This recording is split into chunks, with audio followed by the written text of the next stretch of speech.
Hello, everybody, and welcome to the show. We got something really interesting coming at you today. I hope you guys are looking forward to it. I certainly am. And we're going to dive into ancient architecture. It's pretty impressive stuff, and I'm sure you guys have some general opinions of what I'm going to get into. And I do hope that I will absolutely and completely shock you with the things that I'm going to get into.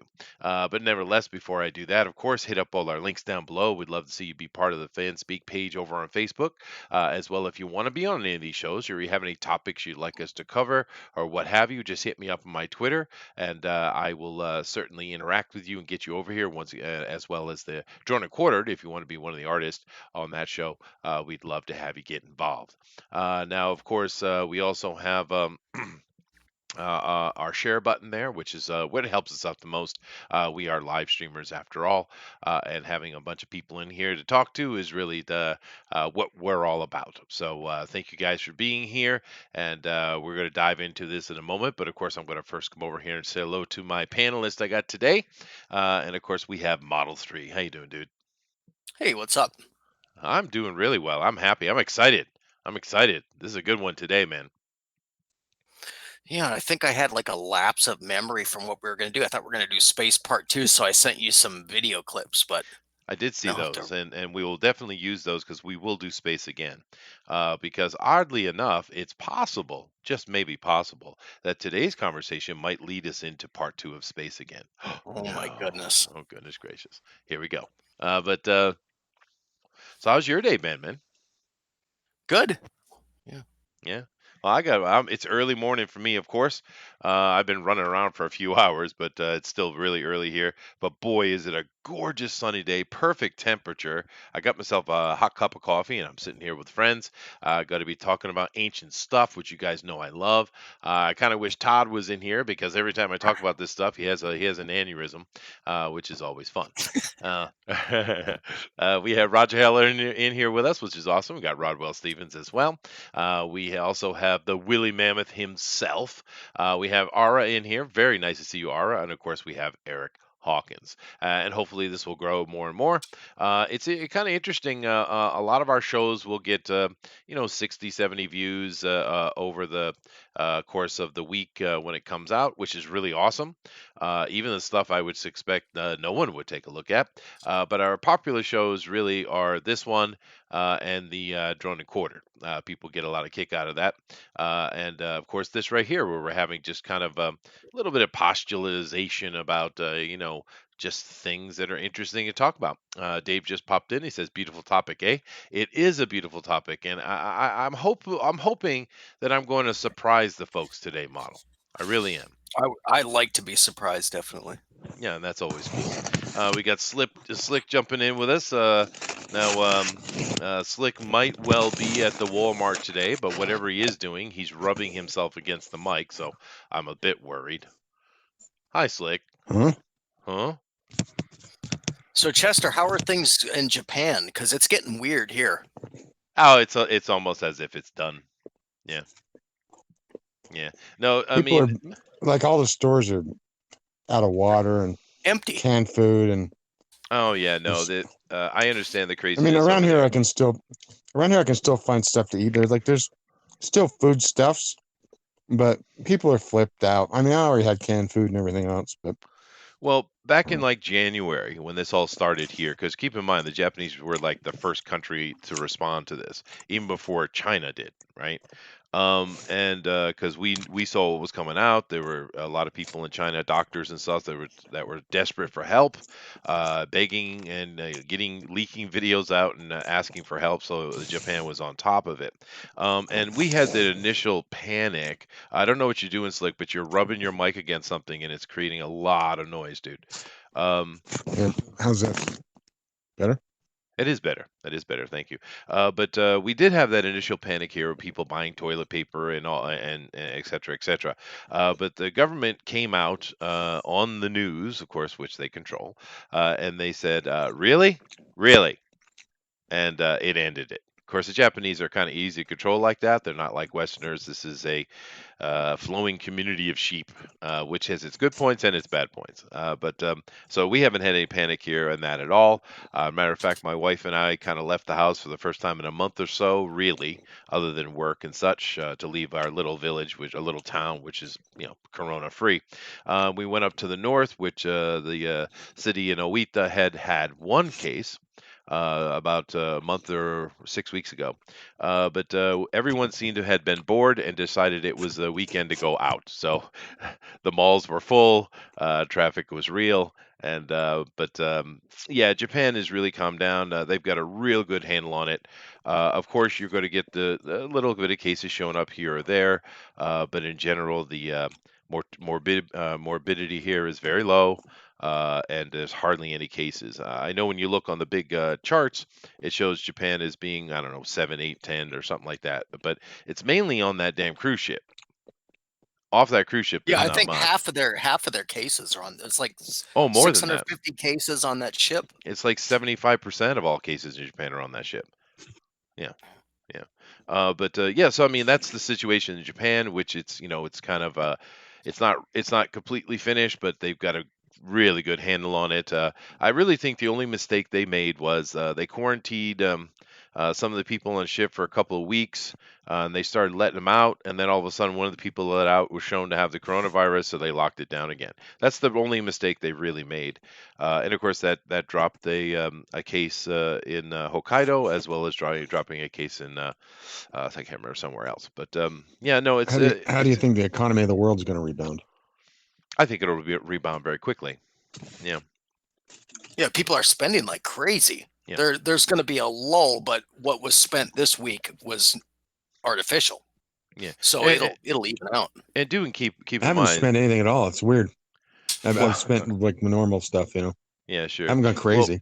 Well, keep in mind though that the market itself had a little bit of it was a little bit bloated.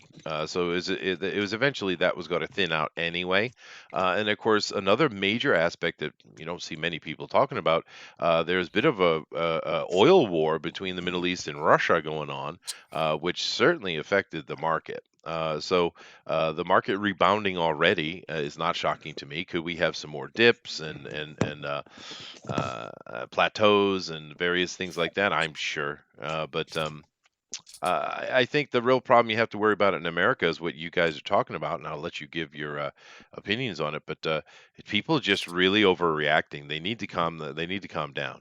But the problem is the media won't shut up. It's all Trump's fault. This is called the Trump virus, as far as they're concerned, which is weird. The Democrats are just doom and gloom. The world's going to end. We're all going to die. So it's kind of tough when the majority of your media and half of your politicians are just want the world to be dead because they're so desperate for votes. This is a problem. Yeah. Well, we have two things that happen down here. We that will clean out a grocery store. So we could have a hurricane inbound, which there's usually one or two every summer. And then the other is the possibility that there might be a quarter inch of snow, and then everyone will buy all the bread and milk. Hmm. And I've never seen anything like this. I went to the Walmart here Friday night, and there's no butter, no milk, no eggs, no cheese, no bread, no rice, I mean, it's unbelievable. I've never seen anything like it. There's nothing in that store. Yeah, yeah. So I It's think I not the got same here. like 2 cans of beanie weenies and some tomato sauce. It was pretty Wow. bleak. Yeah, and some businesses are profiting spectacularly from this situation, like you mentioned with the grocery stores and such. Others are hurting really badly, though. Any kind of entertainment type of thing, bars, live houses, food trucks, just all kind of normal day-to-day stuff are hurting really bad. So it's a bit Small of a business weird, is going to get crushed. Yeah. yeah, yeah, Like mom and unfortunately. pop stores are going to get crushed. Mm. And Yeah, unfortunately, it seems like all the stimulus that they want to do is for like Wall Street and these huge companies. It's sure. always the case. It is. It is. Yeah. And For me, I'm really lucky with that because you guys know I have a bunch of little things I do to make revenue, but I mainly own a private school here. But I initially lost about 20%, didn't lose. I just had about 20% of my students decide that they weren't going to come because for this month because of the fear, right? But out of that 20%, I'd say I've had almost 100% of it just return after only being out a couple of weeks. So I haven't really lost hardly any money at all. Uh, I think that we'll see like 14 days. I think that's really what it's going to be. yep. Everyone's just going to have to, kind of chip in and be cool and get through a couple of weeks. Yeah, I agree. I Because agree. if this is basically it has the same kind of model and spread of a seasonal influenza. It So does. everybody's gonna know somebody that has it. Uh, like you say though, the media really is they're overtime hype in this. Yep, that's what they do. And it's really interesting to me how they're really trying to blame it on Trump. I remember in January when we started talking about this, they were all talking about the Wuhan virus and the Chinese virus, et cetera, et cetera. But now, if you say the Chinese virus, all of a sudden you're racist. And it's like, Sure. what? Huh? Yeah. You guys just said that a month ago. What do you want about?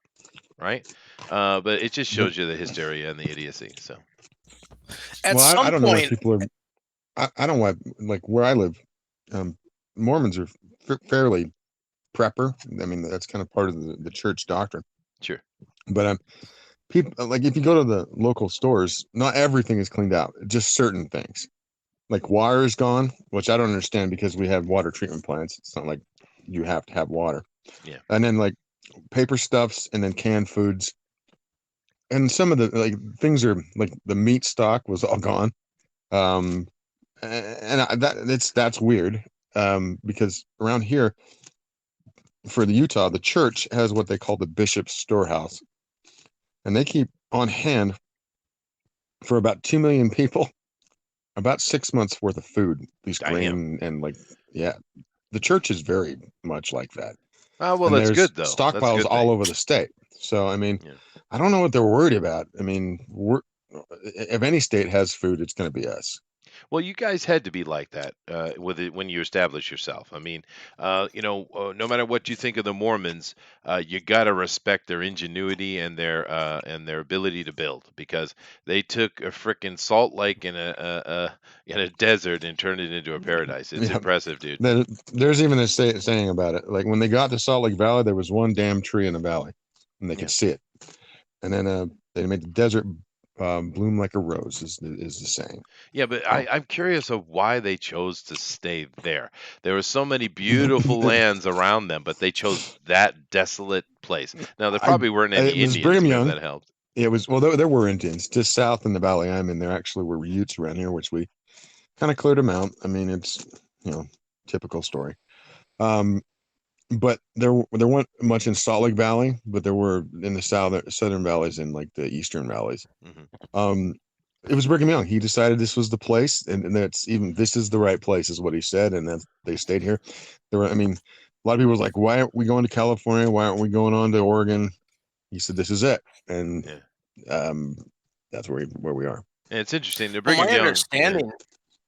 my understanding too is that other people were like really cruel to Mormons. Oh, especially At back in New times, York. Yeah. yes. Yeah. Yeah. Well, New York, So they were Illinois, almost and especially Missouri. yeah, they were almost fleeing just to get their own place to be left alone. Yeah. Well, they That's true. tried. I mean, they started out in New York. They went to Ohio. They went to Missouri. Got chased out of Missouri. Actually, had an extermination edict done by Governor Boggs, and then they settled in Nauvoo, and then they got chased out of Nauvoo after the prophet Joseph Smith was killed with his brother, and Brigham Young took over, and they went across the plains, and that was that. Yeah. Well, Brigham Young's a very important person. Not only did he establish, what is modern Mormonism, he also took kind of the craziness of John Smith and, calmed it down. Because Smith went a little bit Depends on how crazy you on look certain at it. things. You don't agree? Depends on how you look at. No, I mean it depends on how you look at it. Now I am an LDS guy. Now Joseph Smith, could be conceived as maybe a huckster, the guy who did start the church. But Brigham Young was probably the megalomaniac of the bunch. Oh, was he? Well, He had more wives than Joseph Smith. yeah, but he's also the one that He ended polygamy, though. no, that wasn't him. That wasn't him. Are you sure? Absolutely positive. Oh, okay. Thought for sure He was Brigham long Young dead. ended it. But No. well, anyway, maybe we should do a show on the mysteries and the TFTs of Mormons. That would maybe not. Maybe that's not a good idea. But Most people would be like, "Why are we talking about this bullshit?" yeah, Magic underwear. We could talk about that. it's true. I'm But wearing some right now. let me check on the chat real quick before I go into my introduction of today's thing. Ara is proclaiming himself as a fellow New Englander, as am I, and he's supporting an awesome stream, which is awesome. Which is awesome unto itself, dude. Dave says he bought Nasser's new book. Cool. Definitely check it out. We're gonna have, I'm pretty sure, we're gonna have Nasser and Jiminy on Wednesday's show, Fanspeak, where we're going to talk about that new project. So it'll be cool. Eric says Illinois schools have shut down, and on Monday, all bars and restaurants will only do curbside or delivery. The speculation is schools is actually done till fall. That makes sense. Luckily, we didn't get hit with that here, so we're kind of good to go. Where's space number two? Well, Kat, where we said we are going to talk about architecture today, but we are going to do space two. Without question, we're going to do that. And Model agrees. We got Flit in here. Is this Space Two Interstellar Boogaloo? No, but I promise you when we do it, I will title it Space Two Interstellar Boogaloo because that is just so awesome, Flit. And we got Tolfer in here as well. But we did state very clearly last week we were doing architecture today, guys. I don't know. Maybe you left before we said That's that. not how I remember it. All right. Well, it's my truth model, so yeah. Okay. Was have to be with that. But I've been planning all week for the architecture one, so I must have said it. Maybe it's someone else's fault. We'll blame Booster. How's that? Sure. Yeah. I Yeah. tried to blackmail Booster yesterday with the threat of fake blackmail, and Uh-huh. he wouldn't go for it. He wouldn't go for it now. Well, he is Yeah. busy weighing his tomatoes right now. He's actually making his money. I'm sure we'll see more of Booster in April, maybe even May. I'm glad he has a job. Yeah. No, I thought sure. We all. I miss having him here, but I'm glad he has a job. I mean, it's good to be productive.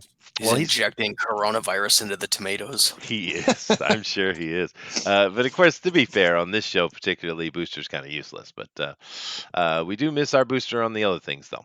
But anyway, Chester, if you were wondering, just on a side note, Mhm. when the Mormons stopped doing it as the main church, there are still sects that do there are sects, yeah. practice it. Okay. The main church stopped in 1890. It's called the Mormon Manifesto. Most people call it that, and it was by Wilford Woodruff. He was the prophet at the time. Okay, I thought it was Brigham Young, but No. nevertheless, it Brigham was. Young probably never would have stopped it. He probably would never stopped it. Yeah. Well, I mean, in the initial inception and growth of the Mormon Church, it was probably a very important thing to do. I mean, if you want to build a population quickly, that's how you do that. You grab as many women as you can, and you make as many babies as you can, right? It's not. Well, and we also not we had a fair attrition of the men. A lot of men died, so Oh, sure. Yeah, they of were course. just so. They, natural causes, engines, and just construction accidents, all kind of stuff. and Missourians and Illinoisans. Yeah, well, sure. Yeah. The LDS canneries is probably one of the most genius things that that they do. I mean, it's incredible. Largest ranch in the country is owned by the church down in Yeah. Florida. Yeah, there you go. Cool. All right, let me get into this. I'm going to drop my primer as usual, so we'll go through this together. Now, seemingly these guys were thinking of something else, so I don't think they're actually prepared for today's show, but that's all right. I am, so we'll have a conversation together. I'm you are always ready. ready. Oh, all right, sweet. All right. Oh, I took an art history class back in college that covered all kinds of fun things, including architecture. Oh, there you go. All right, cool. All right. Well, anyway, now let's start this out. Now, of course, you guys would make some assumptions about this, the title of this show, I am sure. You'd assume I'd be talking about Giza or maybe Stonehenge, possibly, Angkor Wat. But those things are all beautiful, nice, and interesting to talk about, but that's child's play, really. You want to talk about ancient architecture? I mean, let's get serious about it. Let's not play around, because these things aren't particularly ancient, really. Now, I know that's a strange statement, but Angkor Wat has been built in the past couple thousand years. Stonehenge was built in 2500, although it was completely rebuilt in 1954, which a lot of people don't know, and there's a lot of questions on did they rebuild it properly.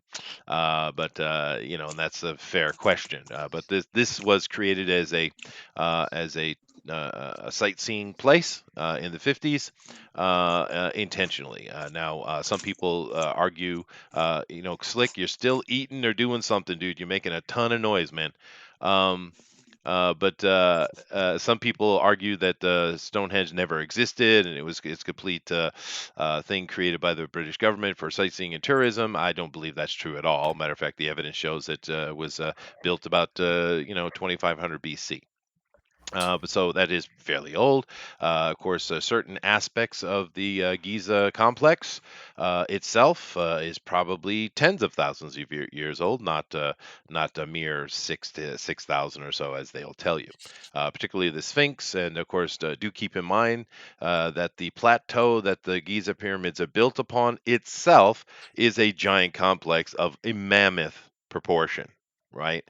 And although there were certain underground tunnels and such, they excavated those things out. They moved rivers underneath of that because water seemingly is very important to the structure itself.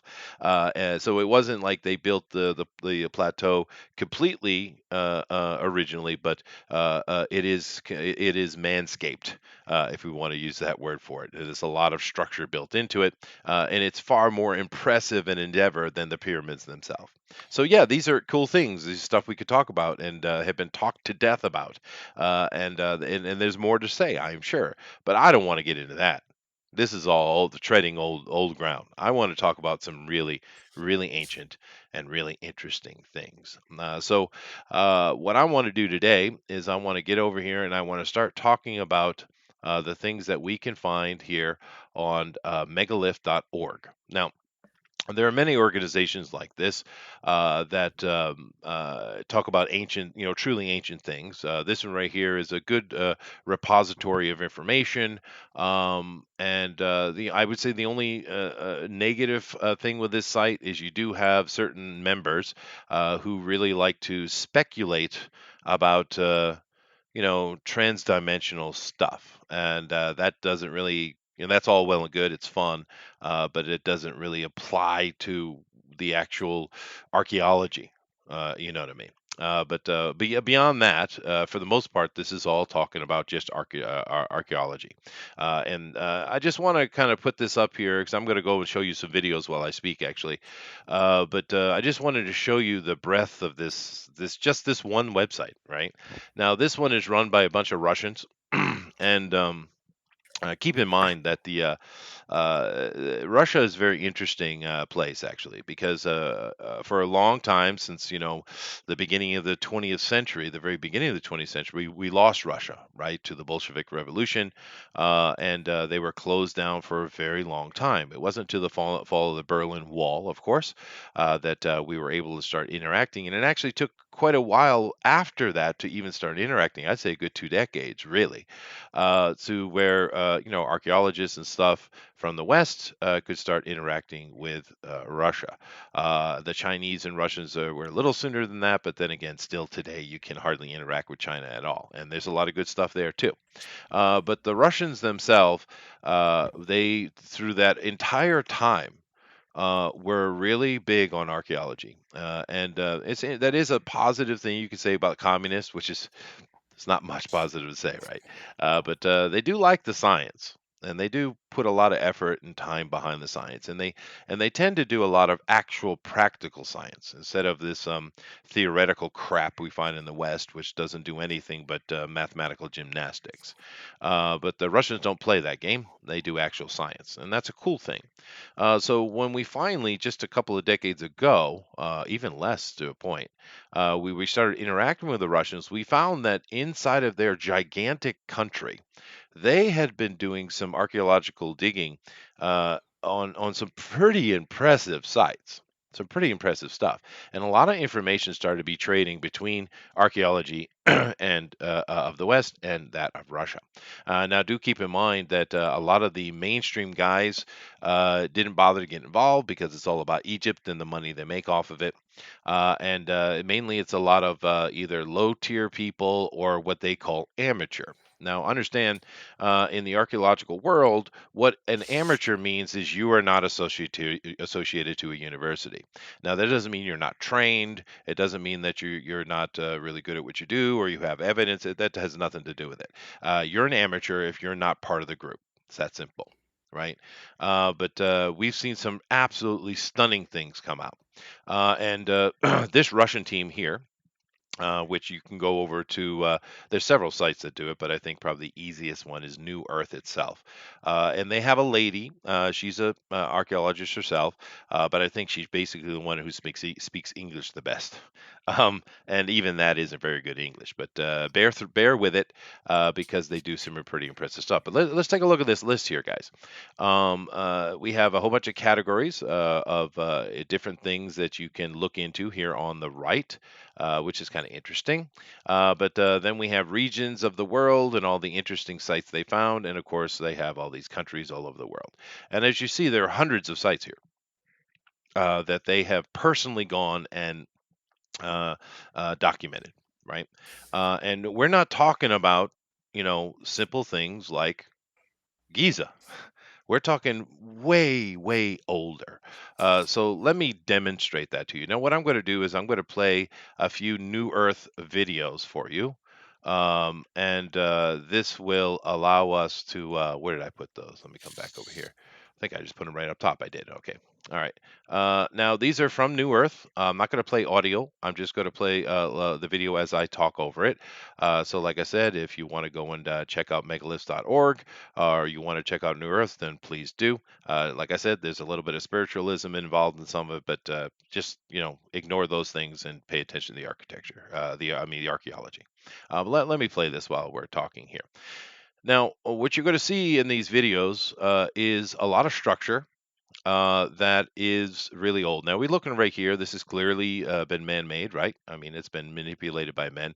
And a lot of these ancient structures, we saw that men were digging into existing rock, right? A lot of rock, a lot of stuff that they were, that was already there, and they just dug it out. A lot of stonework, actually. And as you look at these things, there's something very interesting that you need to keep in mind. Because some of these structures, you're going to say, oh, well, that's Greek or that's Egyptian or something like that. But no, they're not. They have no affiliation whatsoever. Matter of fact, we can find no connection at all to those things because these are much older.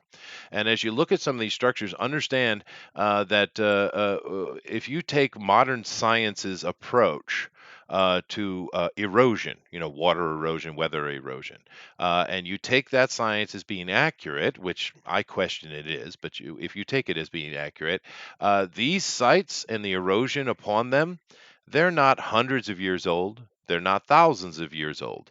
They're millions of years old.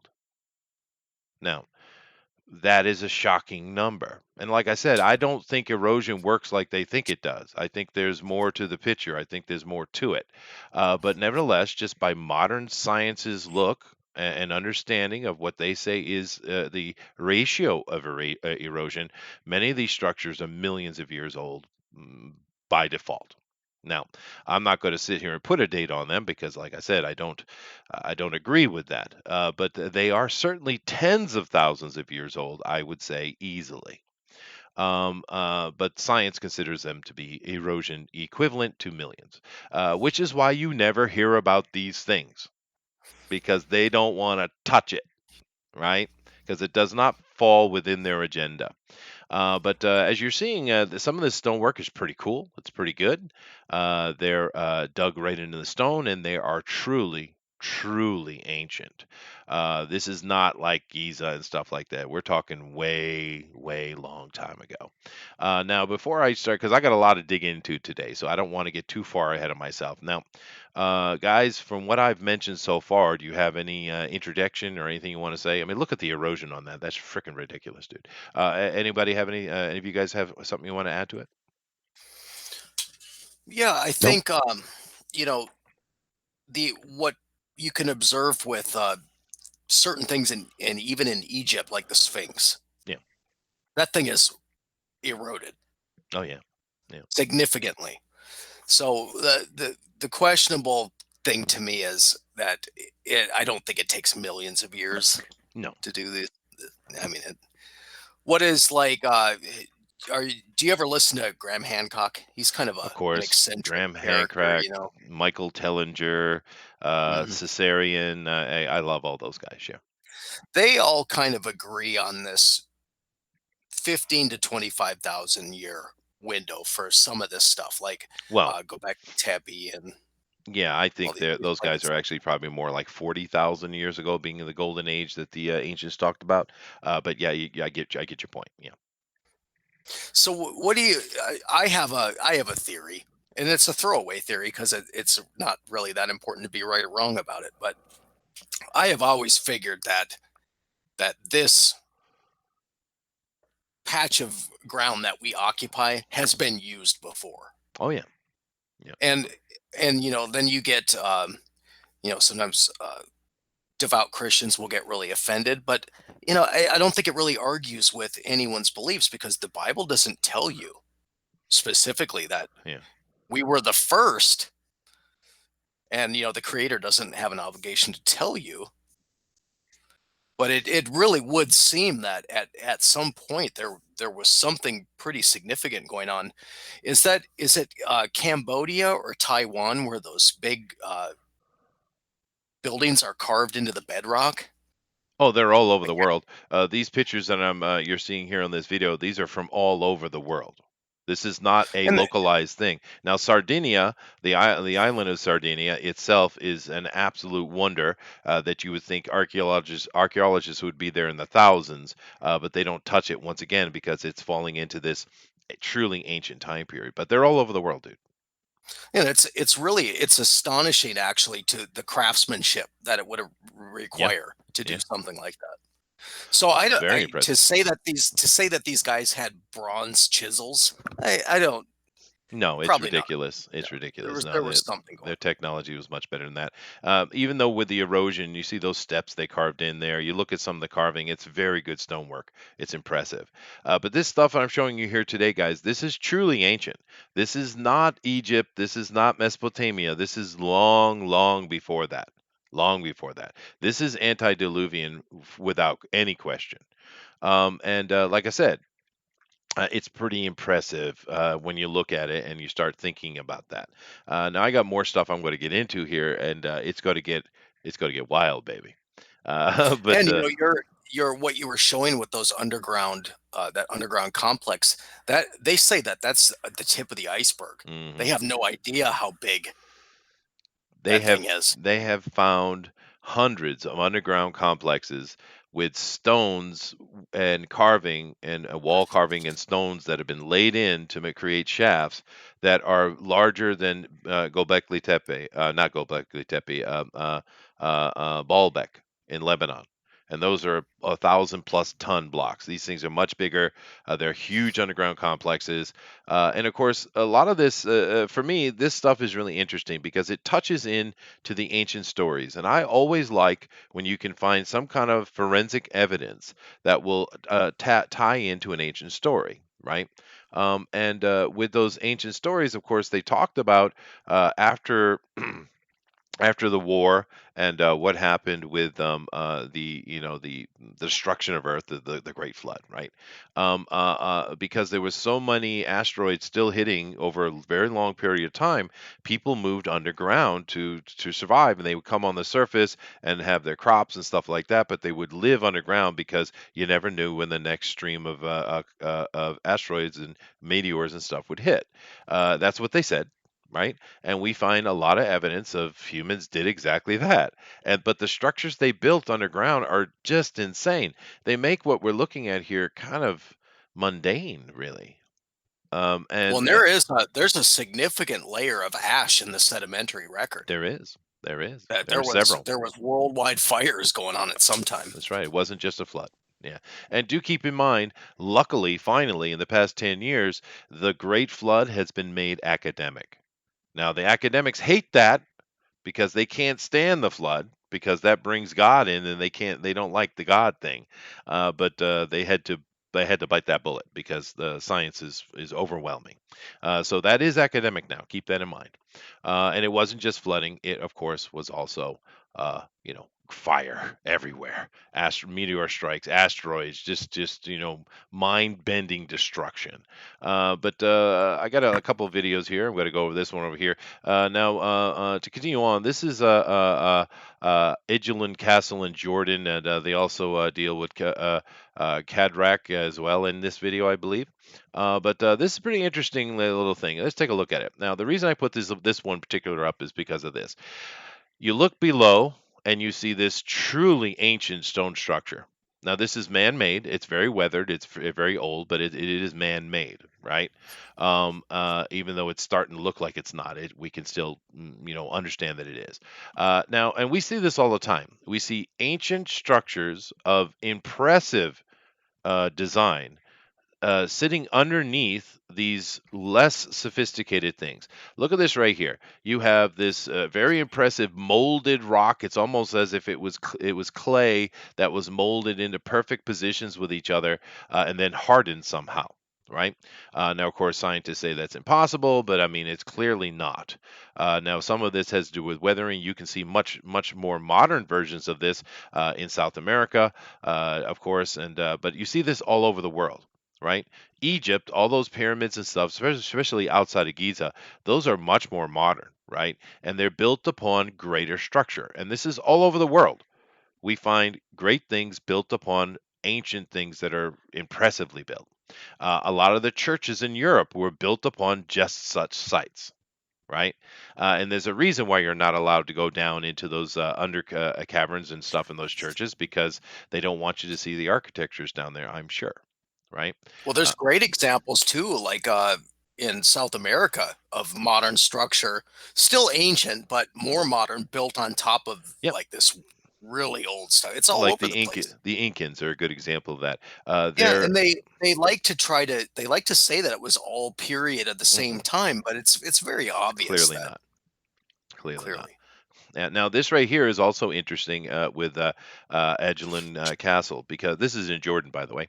But this is interesting as well because not only the structure here I wanted you to look at, because this is an example of what we find all over the world. Look at the clay on the sides of this more modern stuff. It's still pretty ancient, but if you look at it, this. And we're going to have some video coming up here in a minute. You're going to see that this thing was buried in mud. Now, understand this structure, just the wall you're seeing right there is about 70, 90 feet tall. It's a big blocky thing, so it looks smaller than it is. This thing is ginormous, dude. It's really huge. But these more modern stoneworking here was completely covered by mud and it was dug out. And we're going to see some of the debris piles here on the side here momentarily in this video. And so once again, it comes into the whole flood thing again. Then you have to start asking a question, what else is buried underneath? Well, in this case, it was at least 90 feet of dirt. And of course, this is sitting on top of a moat, which is sitting on top of a hill. So that's a lot of frickin' mud, dude, right? Because we're hundreds of feet up now. So just imagine on the lower plains and stuff like that, what exactly is buried, right?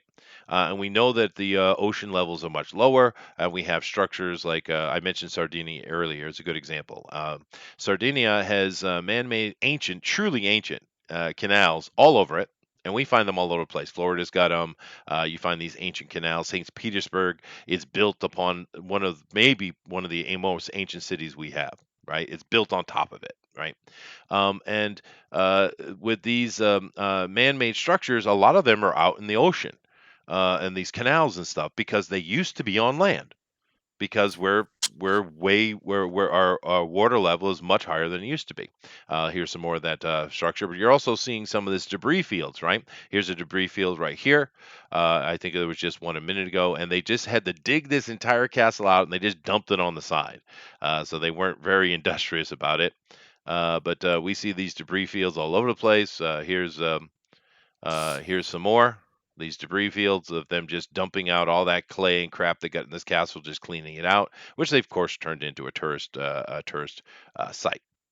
But this castle is very impressive for not only its memory of a giant mud flood. I mean, we're talking hundreds of feet high, right?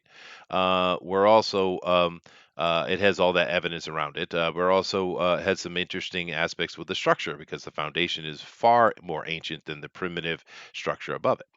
Now, let's see. I think we go over to another castle here.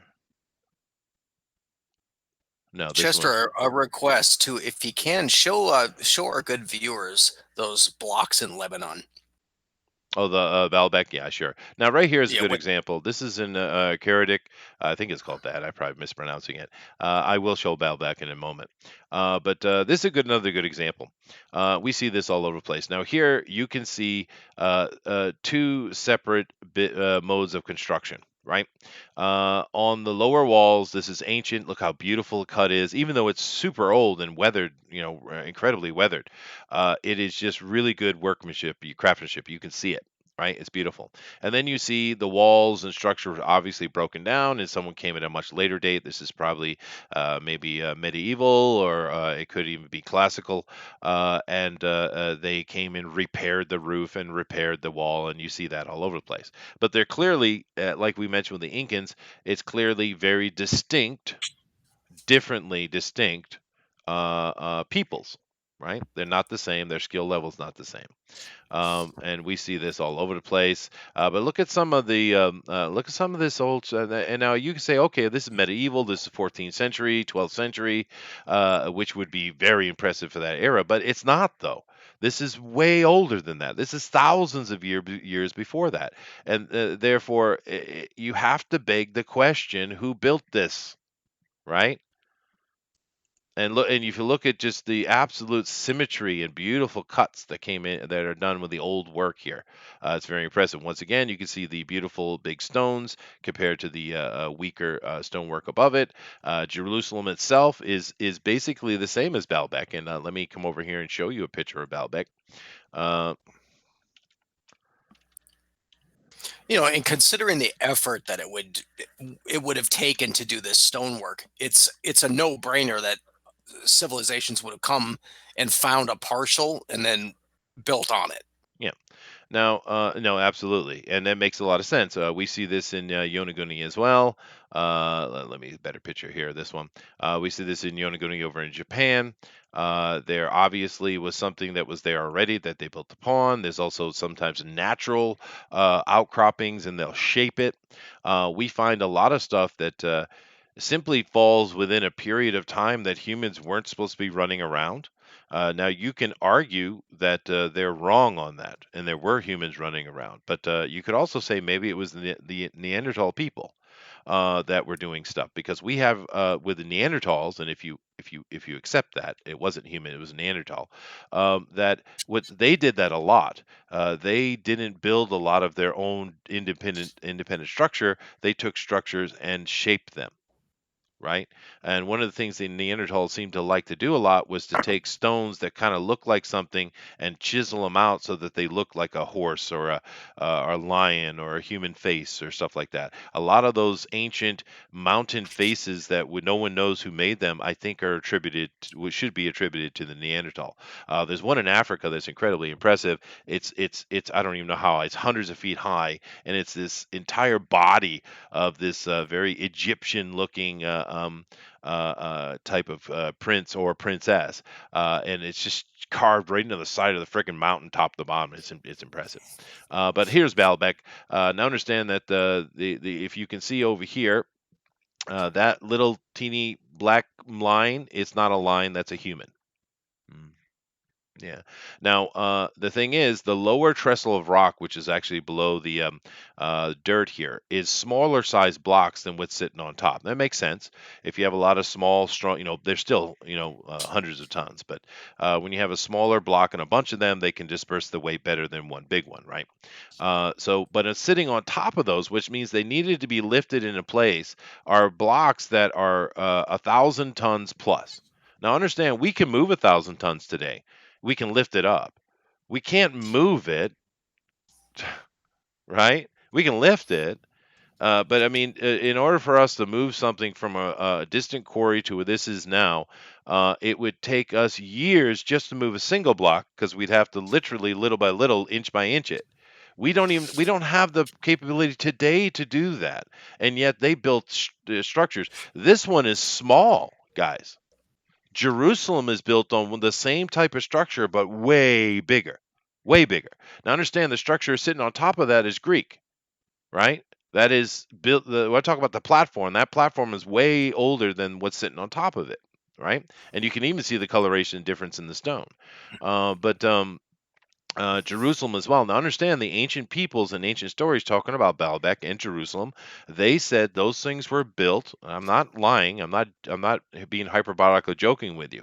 They said those things were built as platforms so that the gods could land their heaven ships on them and take off because the great pillars of fire that came out from the bottom of them when they took off would destroy any other structure, and they needed a strong structure for them to be able to land and take off from.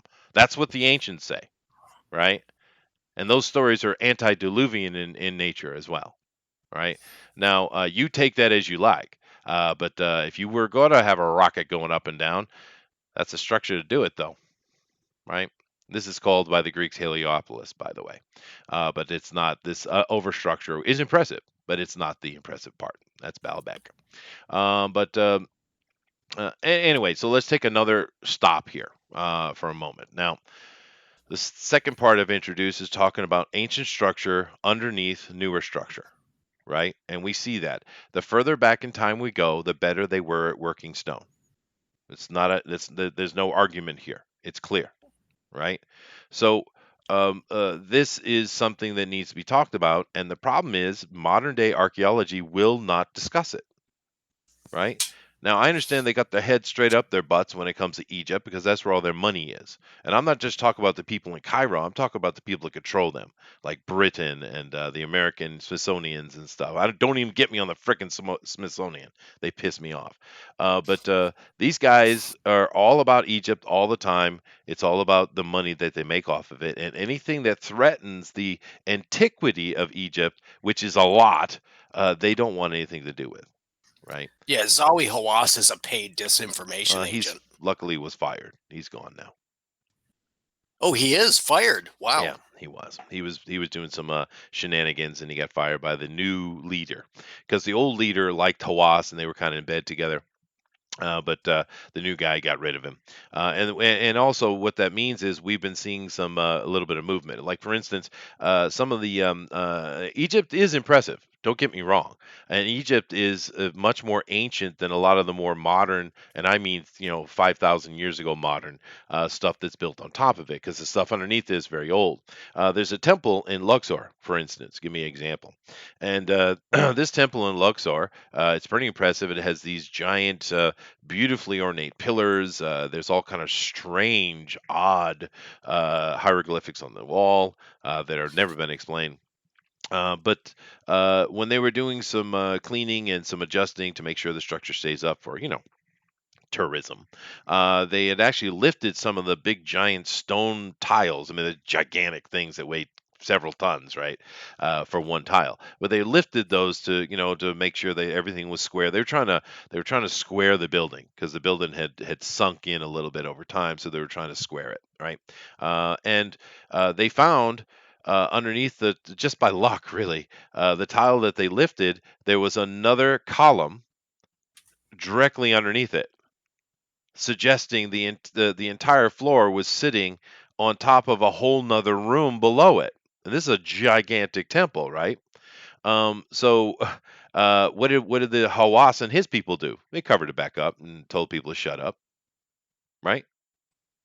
But now Hmm. with the new guy in there and the new government in there, they've actually given them money, and they're over there starting to dig up that section of that temple and taking it down because they're going to go down and underneath it and see what's going on.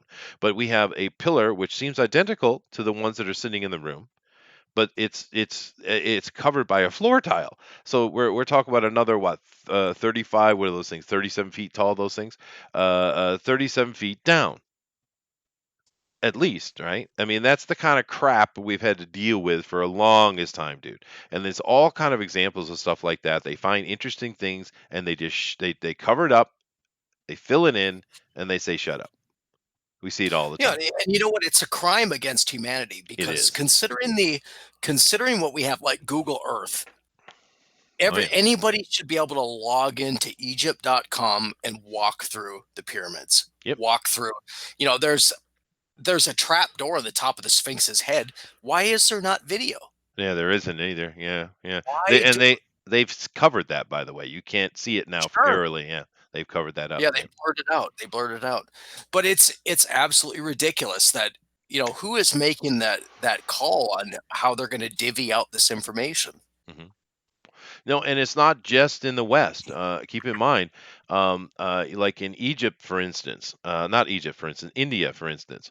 Now, India is the oldest continuous culture we have on the planet. They just simply are. And they have structures there that are antediluvian as well. Truly ancient. I mean, just ridiculously ancient. And you're not allowed to go into them. The government has them locked down. They've put big metal gates in front of everything. You're not allowed to get licenses, even if you're from like the British University or something. Now, we know that the British University, the British Museum, and such were there when they were when they controlled India back in the 19th century, right? But they shut it down, and the Indian government has continued. So what the hell's in there? Why can't we look at it? And there's many of them. They're completely shut down. You're not allowed to look at it. Not even the people in the Indian government themselves can get into it. That's how locked down it is. So it's like, Well, why and not? obviously it's very questionable. Why is humanity not allowed to see its own history? Yeah. So they're they're the only thing that you can really um, come to a conclusion on is that there's an agenda. There's definitely something going on.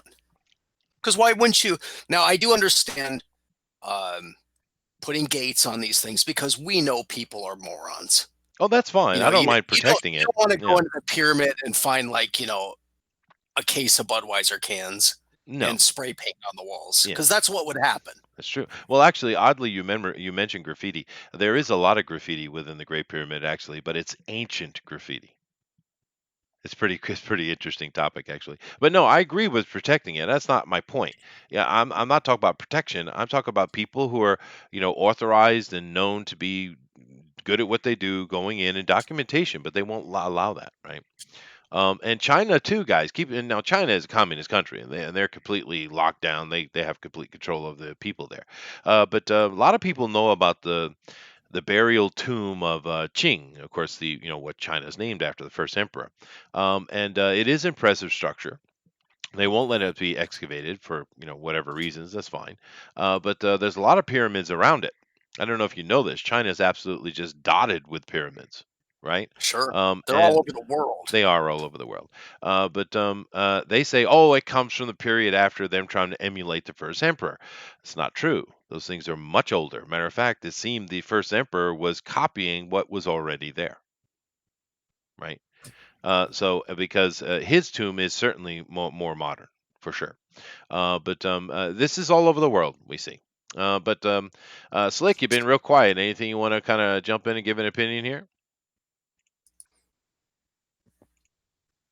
Oh, do we lose them? You might have. That's okay. But all right, let me move on to the I'm next. here. I'm here. What did you ask? Did you fall asleep on me? You did. You pulled a Todd. No, no. My mom was talking to me. Sorry. That's okay. All right. What did you need? Oh no. Just wanted to see if you had an opinion. We've been kind of rattling away here. Before I You go, have been rattling away. This is not an area of my purview. Other than Anasazi ruins, I have never been to something supposedly so ancient. And again, I'd love to see the site to see the documentation. yeah, no, and you should just go over to megaliths.org, and they're not the only one. Your journey can start there, and it can go way deep, right? But come over here and check, see what the chat has to say. Let's see. Looks like something out of Conan the Oh, I Barbarian. did go to the Sardinia stuff.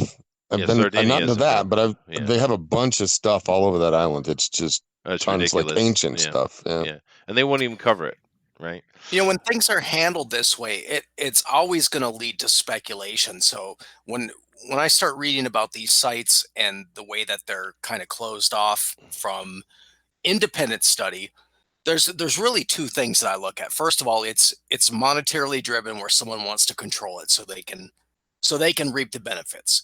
The other is that they're hiding something. Yep. And I do often wonder that it more often than not, if it's probably just about money.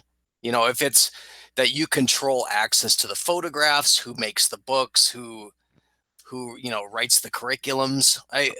Unfortunately, I think that's just the root of so much nonsense that goes on within academia and the study of this stuff. Why would you want to put a cap on it unless you had to have some kind of control?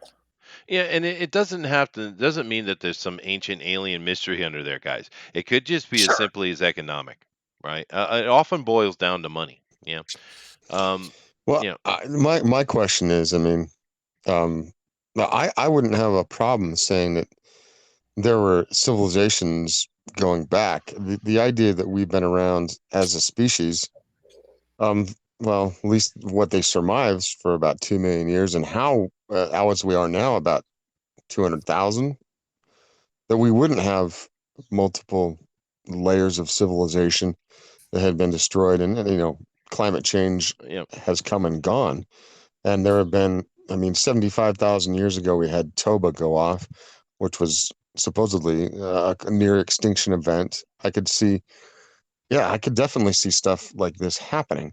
Yeah. Um, because we're a pretty ingenious bunch, and when you set us to a problem, we often find solutions, especially the far northern you get, because winter kind of makes people really hardy.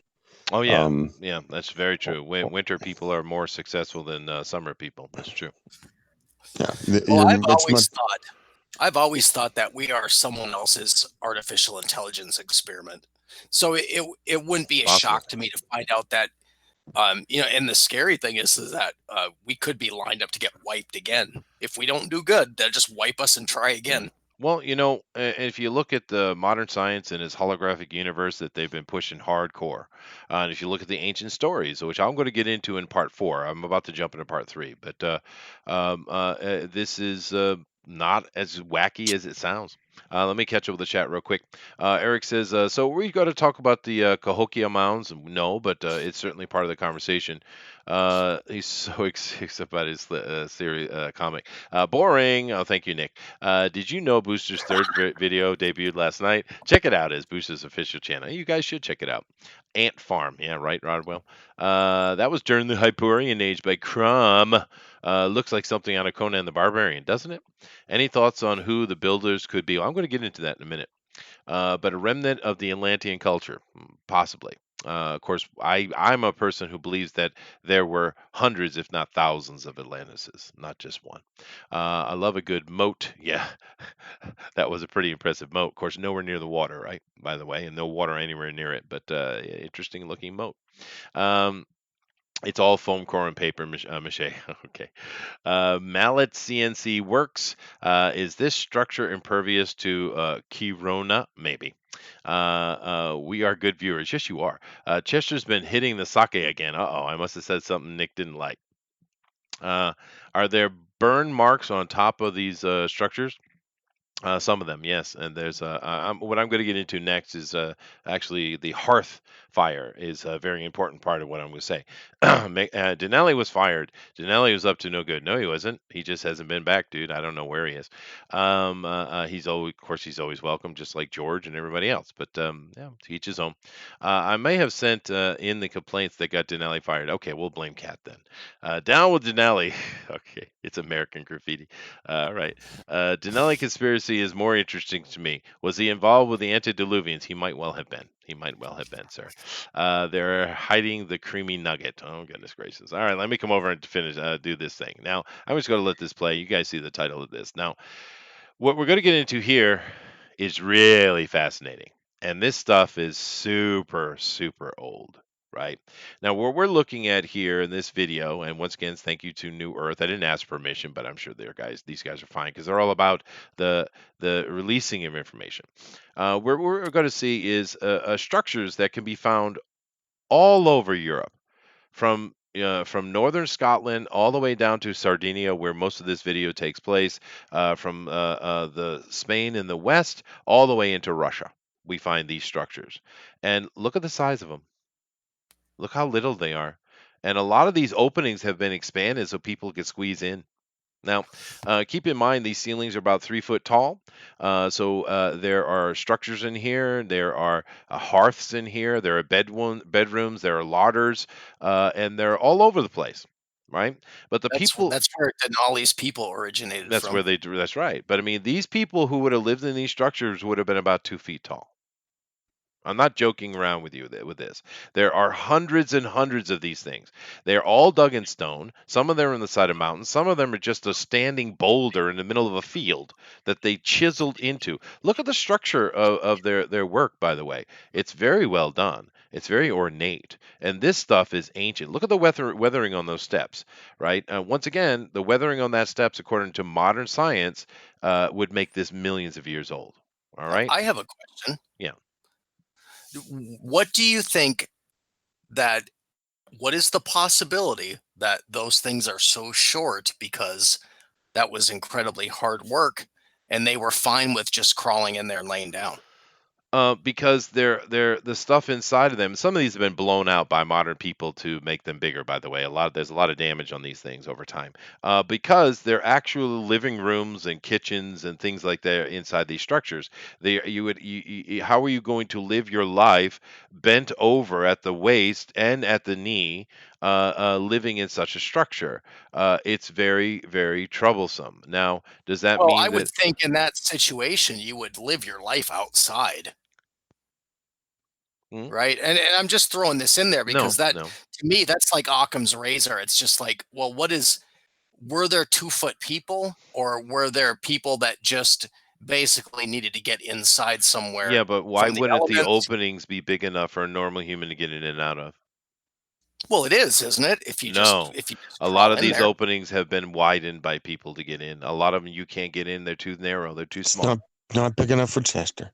It's not well, it's certainly not big enough for me. Now, in this video, you go to see a couple of Russians. They're actually both of them are shorter than normal, they intentionally, because they were going to these structures. This is a very small man. I don't know his exact height, but I think he's around 5'5", 5'4". The woman that is one with him is, I think, under 5 foot. So they actually are small people who intentionally went to go document these things around the world. Thank you Where's again this? to the this one in particular, I think, is mainly in Sardinia, but they're all over. You can find them, like I said, from the west in Spain all the way to Russia, from the north in Scotland all the way down to the Mediterranean. They're all over. There are hundreds and hundreds and hundreds of these things. This is not a unique thing. They're everywhere, right? And they're very small. Like I said, these little people went intentionally, so it's because they're small and they're going to be hard to get into.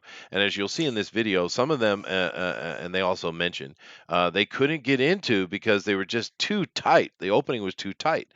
Now, a lot of these structures have been widened by people to get in and see what was going on, but there are some that are completely unmolested and pristine, as it were, and they just can't get in them. They're too small. So even if you think So that, is this the legend? Would this be a precursor to the legends of the Fae, that sort of thing? yes, exactly. And there are so many stories of the little people all over the world, right? You got the Menehune throughout the Polynesian cultures. You have the Kobito here in the Asian cultures. You have the Fae within ours. You have, I forget what the Africans call them offhand, but all Well, over the world. we have the Little Housewives of Atlanta.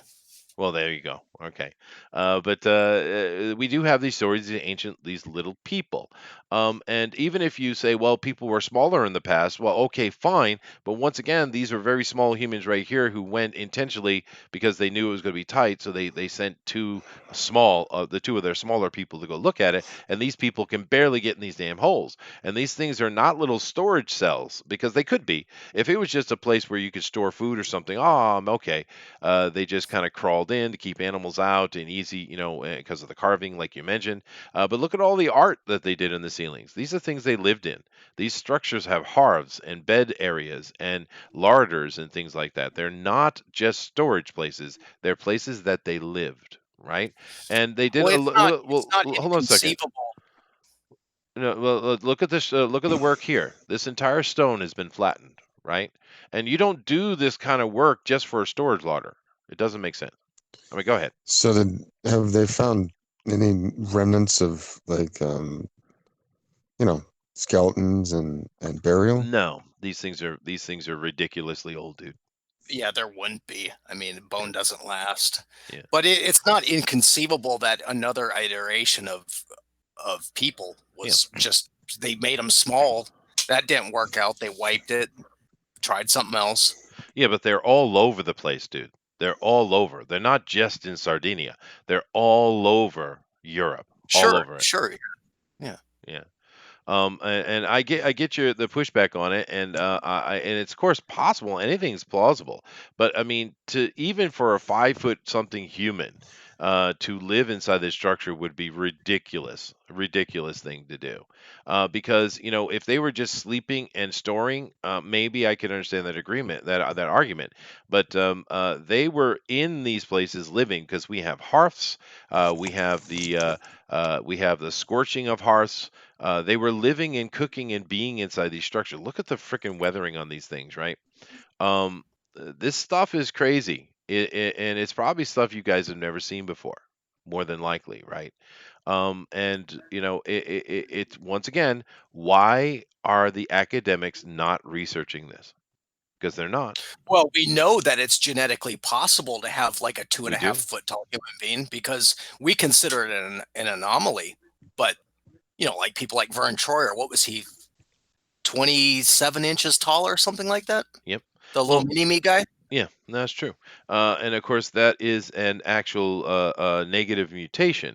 But do keep in mind that over in Southeast Asia, we did find the Hobbit man, which they say is truly ancient, but it was a type of hominid, a human, that was the size of a hobbit. This size, very, very small. So we actually have skeletons of people this size. And I'm just suggesting that they originated up in Europe. And this is a bit of controversial thing, but we see a lot of ancient migration from Europe into Asia.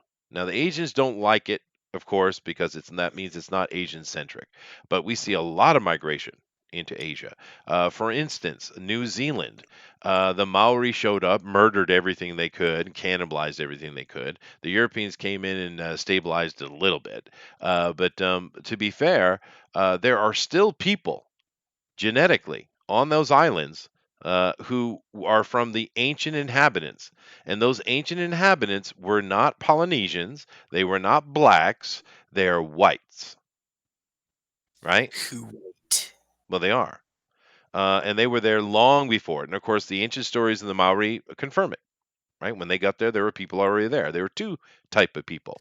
There was a normal type of people who are fair skinned and red haired, and there was a very very small race of the Menehune type that were very short and they had blonde hair and white. Right. So I think in ancient times there were a lot of migrations, and I think that in Europe we had more than one type of human running around, and one of those was a small type, and they were very good at working stone, quite clearly, and they lived inside these stone structures to protect themselves from predation, as well as the other humans, I think. Right? Uh, Well, they say that as long And as those we've been walls. around, they they say as long as we've been around as a species, we should be much more differentiated than we are. yeah. So most people think there was a bottleneck because humans' differentiation is not that broad. Although the races, the three major ones, and then the mixes of the three are fairly different. I mean, there are things that each race has to watch out for, Yeah. different or make take into account, even though they are genetically compatible. Um, it's one of those things that people this new thing that everybody's the same. Well, no, they're not. It's Mm, there are a black person has to watch out for certain maladies. It's true. more than a white person has to watch out for other maladies, and the same thing for Asians. Yeah. But I Sure, mean, yeah, yeah. and your you better hope your doctor knows those differences too, so you can get Oh correct yeah, treatment. Yeah, Yeah, no, I've had that trouble and living in Japan. But another aspect of this right here is that keep in mind the contemporary time there weren't supposed to be any humans running around at all, and if there were humans running around, they were like basically monkeys. But if you look at the stonework here, this is superior to anything men supposedly have been doing for millions of years, right? yeah. And those So walls, to me, they look like they're machined. they are machine. They're huge. Yeah, they most certainly are. All of this is beautifully constructed. Look at the size of that frickin' opening, dude. They're just really small. So I mean, you could be right. There could have been a protective measure but it's just I who would want to live in such conditions like that, dude? Um, Joe Rogan could stand up in that room. He's not that little. Look at that. Look how impressive this. And you're seeing all of this is built into Joe existing Pesci stone. could stand up in that room. No, he couldn't, dude. That dude you're looking at is very short person. He's smaller than Tom Cruise, dude. This guy. He's very little. No, Joe Pesci's like 5'3". Okay, maybe he's a touch smaller than this guy, but they did send small people, and you're going to see coming up here soon. There was such a small opening. They tried to get the woman in there because she's really teeny, and she just couldn't get in. She just couldn't get in. They these are all built in natural stone. These are not things that are stacked on top. They burrowed into the stone here. So just think about the effort it takes to get that done. And like I said, there's a lot of these structures. These people were very small. They were really good at digging into hard granite stone. It's insane. This is not limestone, right? This is hard stone, dude. And they just dug right into it, no problem, all over the place. And think about the amount of effort it takes to do that, right?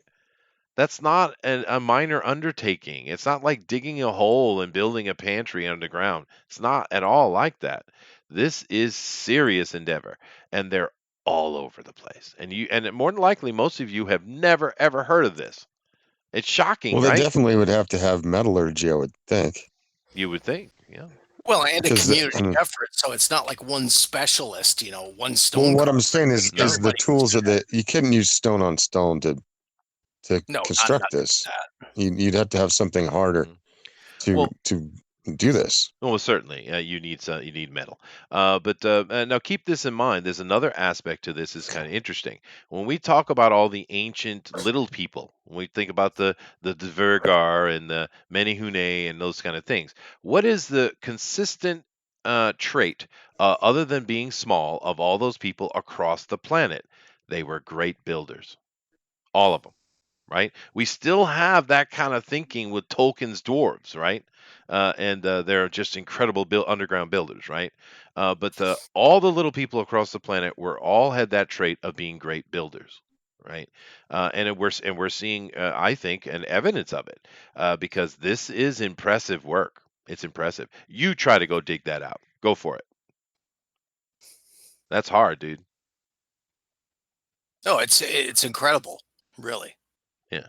Even with modern tools, if you had like air hammers and stuff, Yep. imagine the effort that it would take to, and then not just that, but the straight lines, and then the extra work on doubling the arches, and it's very incredible. It is, and then the artwork as well is pretty interesting too. Once again, we do not artistically develop the inside of our storage warehouses, do we? Nope. Right? Yeah, these things have beautiful art carving all throughout it. These are very little teeny people who are amazing, amazing stone workers. Once again, we have stories of that kind of thing all across the planet. It's very interesting. I don't want to take more time on this. I just wanted to introduce it because today, for me, it was all about trying to show you something that maybe you hadn't seen before. Let me see if I can find the one where the lady's trying to get herself uh, out of that hole. Maybe it's not in this video. Maybe yeah, I don't think it's in this video. That's all right. But pretty impressive. You Now, could have a situation in those little rooms where modern Russians are all in there squatting in tracksuits. maybe. That could be possible. Yeah. Yeah. Anyway, so that's part three. Just to kind of give you an update, we've covered the antiquity of thousands of sites across the planet, right? Just ridiculously, the stone's almost so old it's almost looks melted, right? We've covered the fact that the ancients were much better builders than the modern people, and it seems the more with every new age that comes along, we build upon the old. We don't tear it out. We don't build our own thing. We tend to build on top of something that's already there. We see structures that are built by obviously a very strange group of humans, seemingly small. I don't think models arguments should be thrown out. It's certainly possible, but boy, that's an extreme life to be living with a lot of work across so many sites. But nevertheless, we're seeing more ancient stonework and pretty impressive stuff. And understand today, I'm not even touching the surface of this. To be fair, I'm trying to give you an overview of this. There is more information in ancient stuff than there is on Egypt, Rome, Greece, all that stuff. Because they don't talk about it, they don't cover it, right? But the last bit I want to cover, my part four here today, is of course Adam's calendar. Now, this right here is Adam's calendar. Let's go ahead and bring it up. Adam's calendar is found in South Africa, and it's an ancient, like a Stonehenge. It's a type of henge. It's this one, a Stonehenge. I think was used for many things because Stonehenge is not only an astrological observatory, but it also served as a gathering temple. Because I don't know if you guys understand where Beltane, or what we call Valentine's Day today.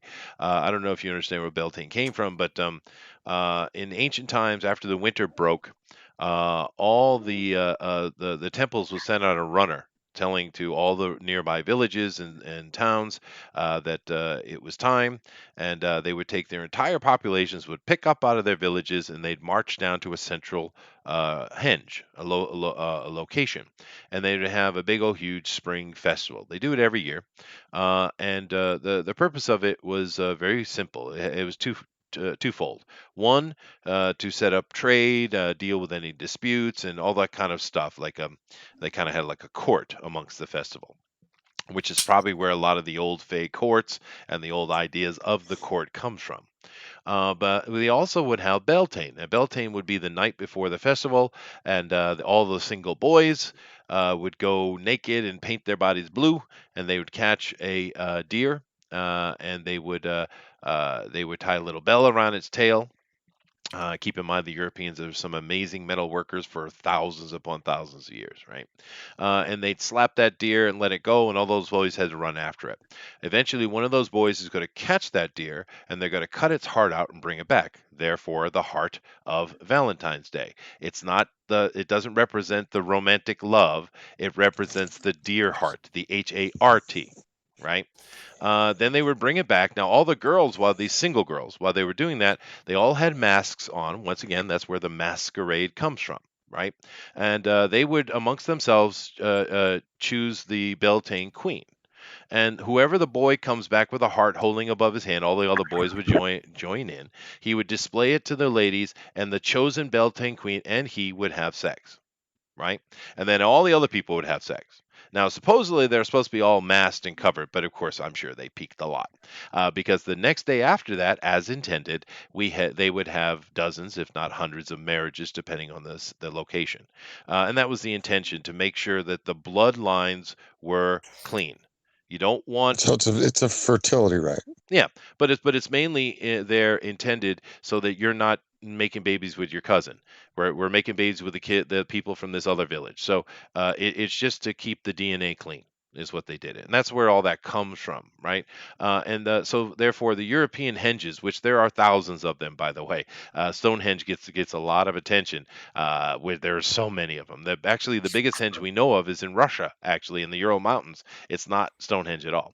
But nevertheless, this was part of that routine. So the European henges are bigger, and they serve the multiple purpose. This one is just astrological, it seems. And of course, it has all the proper lining, and we can even date when this thing was probably in use, which seems to be over 40,000 years ago. And but Adam's calendar itself, as interesting as you might find it, is not actually the interesting part of Adam's calendar. All right, because there's several things here. This little hill you see here, looking on, it's sitting on a plateau. And there's a valley down below, and of course, right within view of this, perfectly in view, of course, is a couple of pyramids sitting right there. You say, what? Pyramids in southern Africa? Yeah, pyramids in southern Africa. There they are, right? Who built them? Interesting. But that's not even interesting. Not even. That's not the most important part. Here's the most important part. You see these structures? You see these? Now, archaeologists who have hardly done any research whatsoever, we have to thank Michael Tellinger and all his people for the research that's going on here, and the fact that now archaeology cannot ignore it, and there's full-on archaeology going on here now. But these structures you see here, and now archaeologists just dismissed them and said, "Oh, they're just places for goat herders to keep their goats." Okay. Well, first of all, there's no door. Right, that's a problem. The other thing is, across this area around Adam's calendar, there are thousands of mines, right?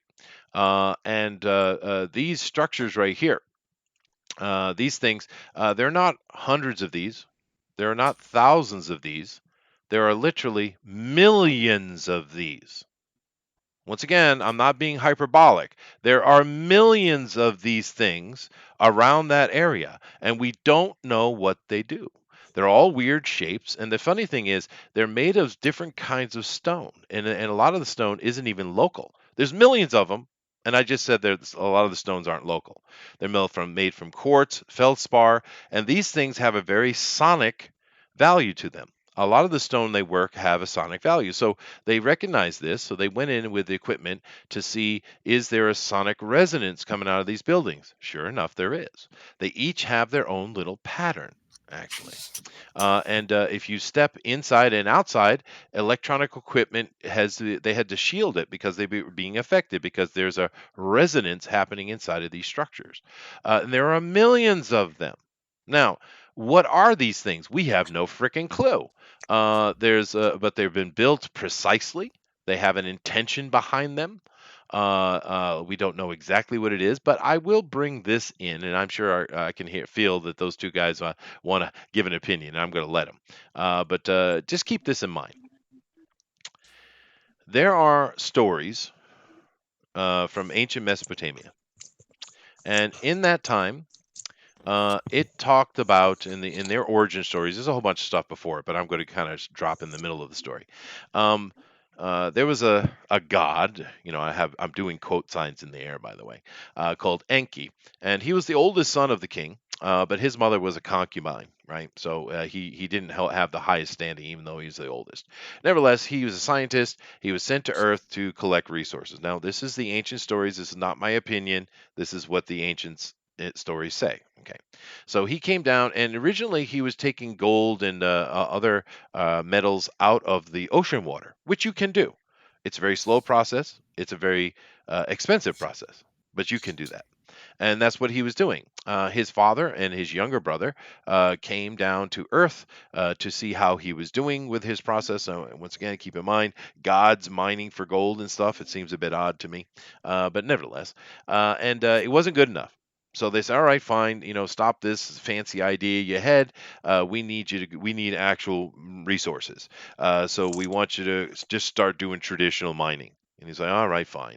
And they also put the younger brother in charge, right? Which he stayed up in the Eden, which you're like, Eden? I know that word. Well, yeah, you should. It's not lost. It's been in front of you the whole damn time. It's actually the plains around what we call ancient Samaria. Uh, but anyway, now he went down to the Abzu. Now, this word Abzu has been very controversial for a long time. Now, of course, we get the modern word abyss from it, right? A lot of people like to translate it as being a deep, watery abyss, something under the water, or, of course, the underworld, hell, things like that. But in the ancient Sumerian translation, it didn't translate that at all. It was a landmass to the south, off to the far south, a giant landmass. And if you read all their accounts, the Sumerian accounts of it, more so than the Assyrian, Akkadian, or Babylonian, the Sumerian accounts of it put it pretty much in South Africa, right? And of course, much later, we'd have Nergal himself would rule that area, right?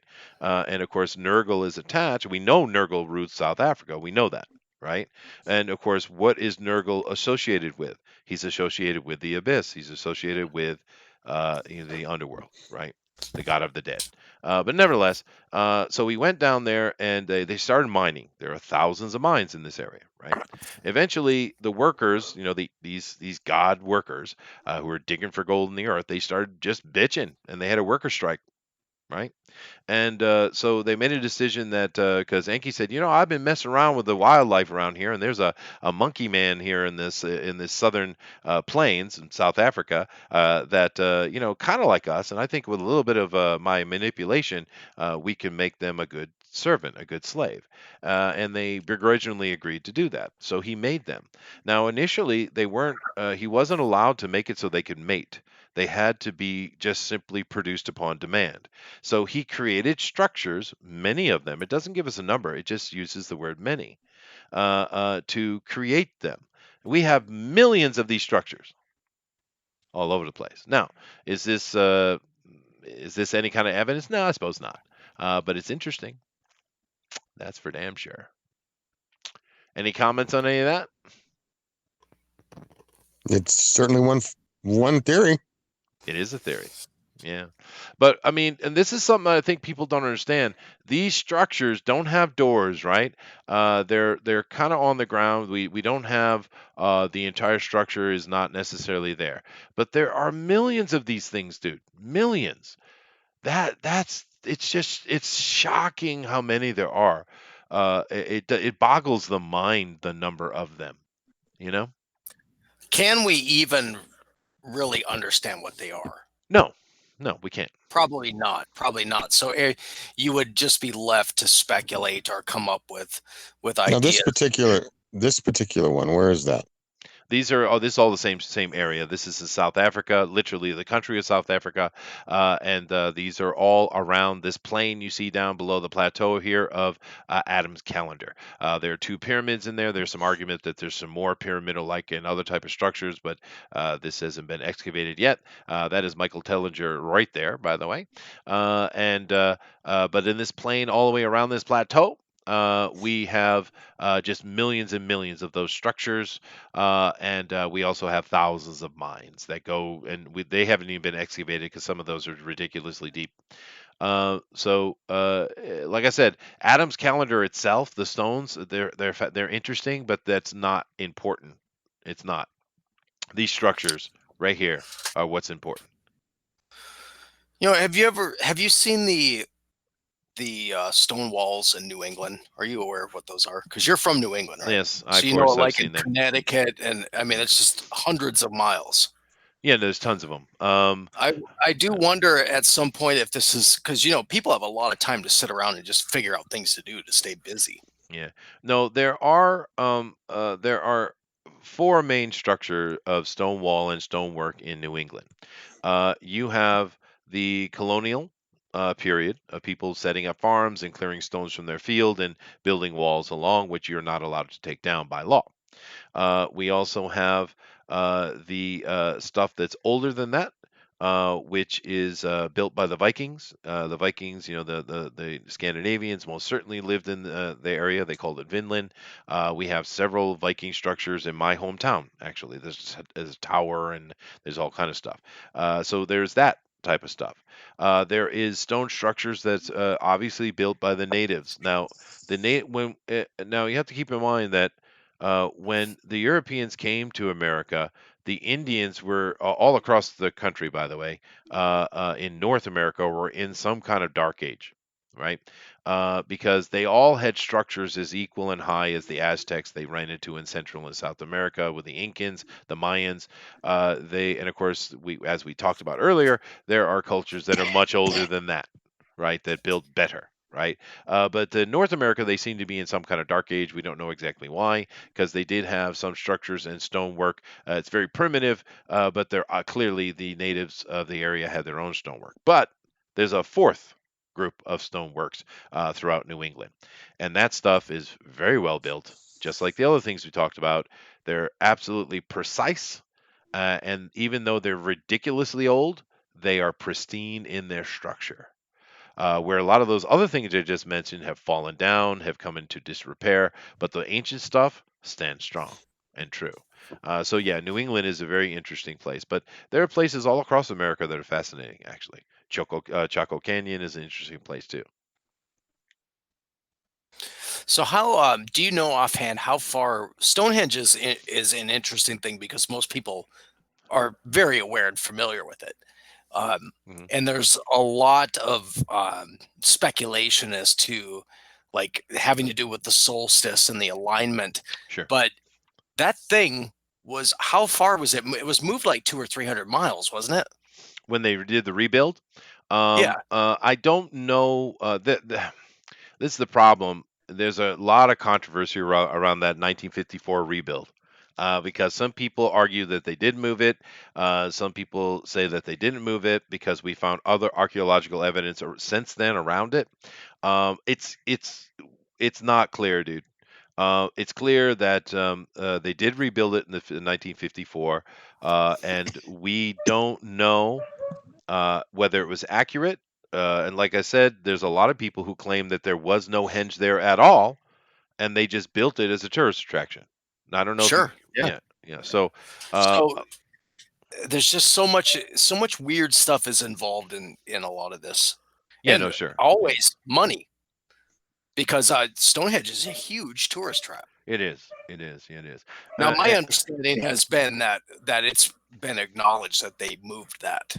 I guess I could go and look and see if I could well, it's actually possible. confirm that. It is possible because, like I said, there's a lot of controversy around Stonehenge, and but I don't mind it though, because there are thousands of henges across Europe that are authentic, and I would much rather the tourists go and play around those stones there in the Salisbury Plains than messing with the other stuff that we need to keep as pristine as possible. But keep in mind also that very nearby, there's another island called Ireland that has the oldest structures on the planet. That's a I just showed you a bunch of incredibly old stuff. Are you Ireland, talking about where they filmed the Star Wars movie? and not That just there, island? just all over Ireland. There's just incredibly ancient structure. Did you know that in the center of the island, if you are looking at it from space or from high above, there's actually a man that has been carved out in ancient roadways? Let me see if I can find that. Yeah, find that. Yeah. That's another thing that I find fascinating is the Nazca lines down in South America. Well, It's that they are interesting. But did you know that Jordan has equally impressive amount of those same sure, type of things? Yeah, absolutely. yeah, There's some in North America. there are. Yeah.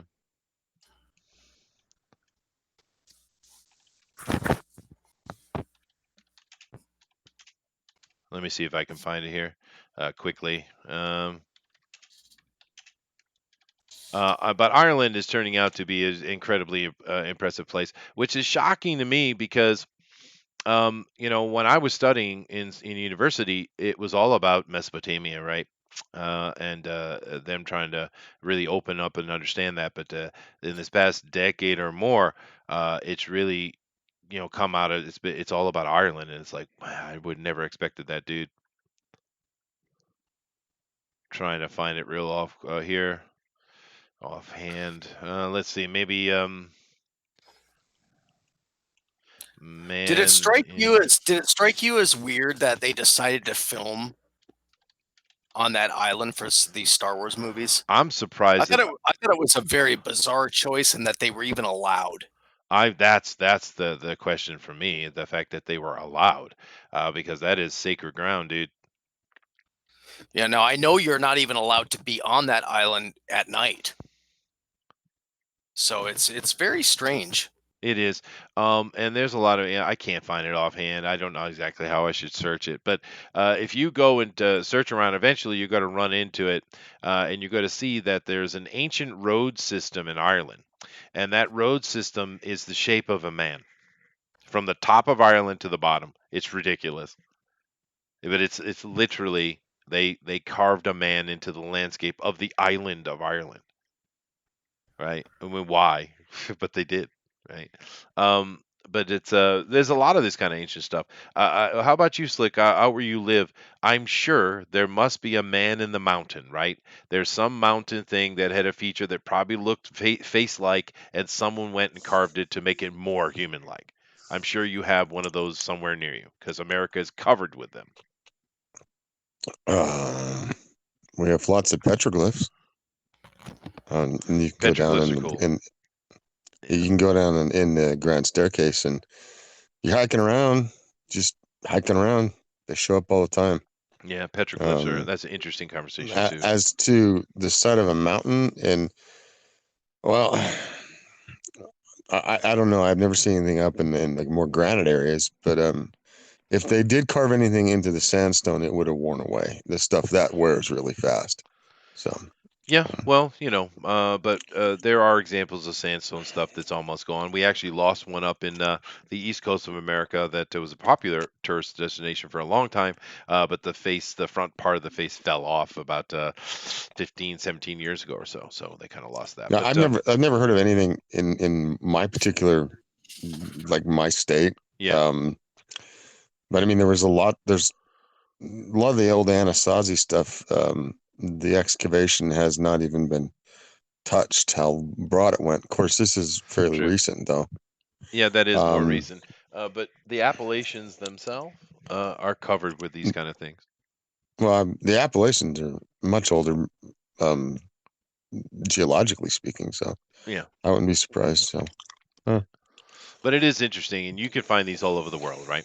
Let's go back over here to the chat and see if you guys have added anything interesting here. Ooh, there's plenty. Uh, let's see. Eric says, "Wow, I'm impressed that Gesture pronounced Cahokia correct. Why? Why would you be surprised?" Um, Todd falls asleep during the show. He does. Uh, Hobbit holes, Middle Earth was real. It's fascinating, right? Isn't it? I mean, it's fascinating. And Mike Miller's ancestors built them. I met Mike a couple of years ago, and he's a short guy, but he's not that short. I'm also tall, so I kind of have to keep things in perspective. Uh, the dwarves dug too greedily and too deep. Thank you, Nick. Let's see. Flint says it's in Sardinia. So you could say they were packed in like sardines. Bah. Okay, fine. But Sardinia is one of the most fascinating places on the earth, really, and they're not doing any work there. The entire coastline of Sardinia is molded and man-made and scarped, dude. All of it. Sicily, all these islands in the Mediterranean have a lot of ancient work on them, and it's pretty impressive stuff. Willie Mammoth says, "I have a thing for sexy midgets." I know you do, dude. Let's see, Miller Thibair. Collab, Curious says. I don't know what he means. Willow, what about Willow? Yeah, it could have been. What about what do you have against black people, sister? What?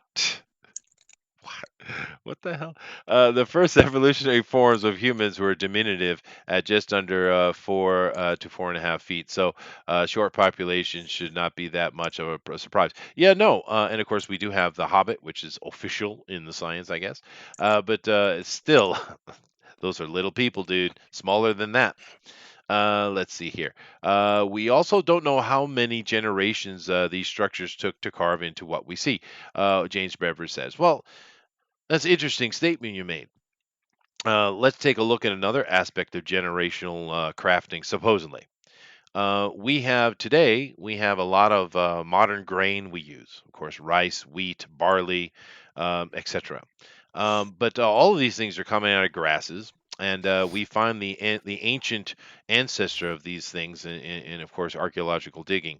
And in order for them to have got to where they are today, some ancient human had to look at this little piece of grass, say, you know what, in 1,000 generations that will be edible, and gut to it.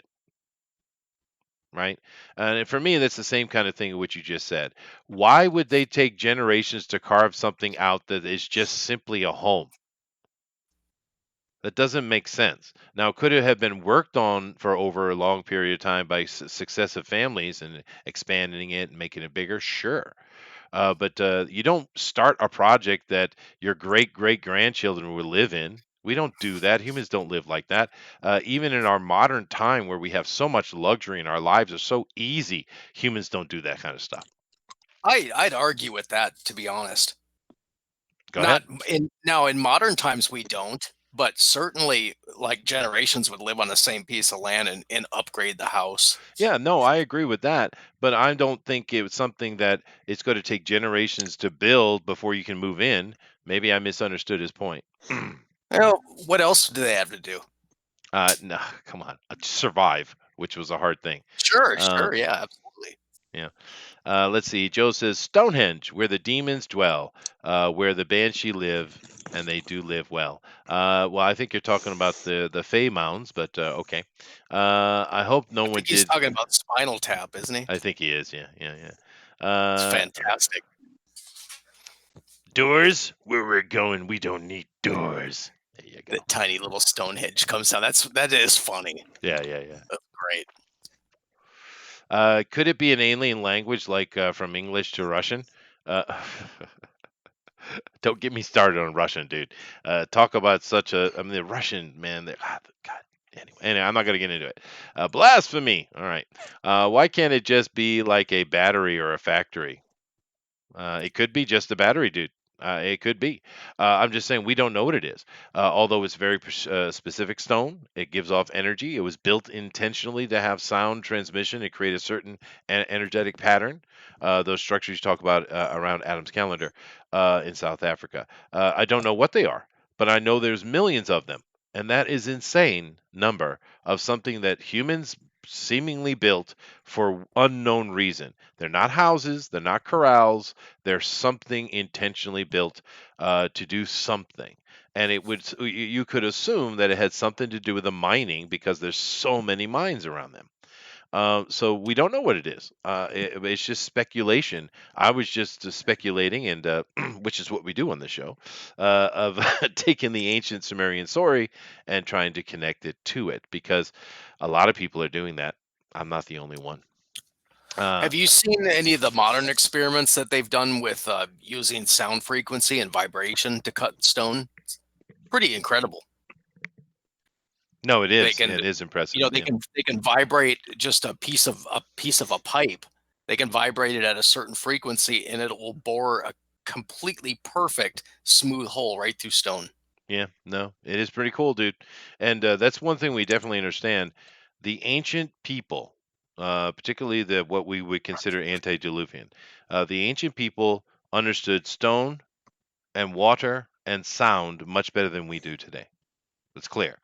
We have advantages over them. Clearly, we do. But they were masters of something we're not masters of. So it is kind of interesting conversation. Kat says, "Who has the coronavirus on the panel? Lots of coughs. Is there a lot of coughs? I haven't heard. Are you guys Who's coughing? coughing? I haven't heard You any cough. guys need to social distance if you're coughing. Oh, there's Okay, there we go. Anyway, all right. Well, Slick, give us your. I'm going to wrap it up here in a minute. So go ahead and give us anything you want to give us, dude. As usual, I am the Scully to your Mulder, to you Mulders. I tend to be very skeptical until Mm, I see empirical evidence and documentation. you should be. However, I do like to, supposize as to what could be going on. I mean, I think that I think the universe is a big broad place. I think the world is a big broad place, and time has a lot going on in it that we don't understand. So therefore, exploration and such things, letting our mind maybe broaden a little bit out of the confines of quote unquote the standard narrative is not a bad thing. I agree. I hope you were going to say more because I'm eating chocolate. Oh well, Well, Chester, and can I get a special request? Sure. Can you play the first minute of that Chris Hadfield video, and then I want to just leave it to the audience. Let them watch it, and then I want to ask them a question at the end. You mean the one you sent on Twitter?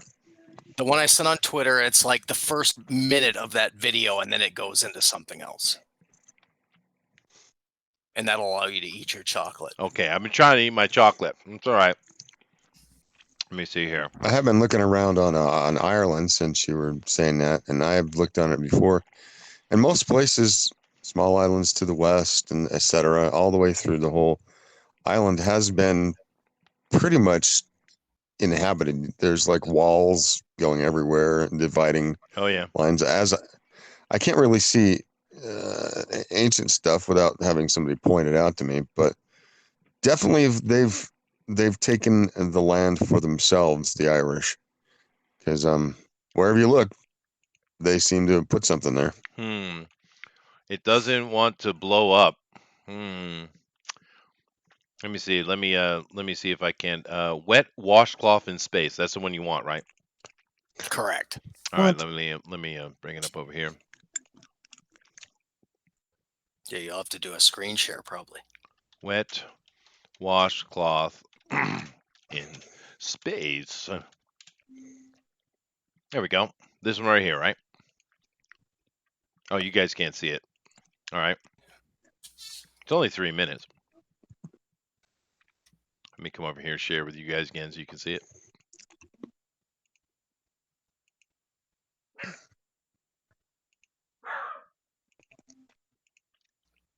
Okay. Let me see here. My dog has decided he has something to say. Let me take it back to the beginning. You can see it now, right? I got to go see what's going on at the door. Take it, model.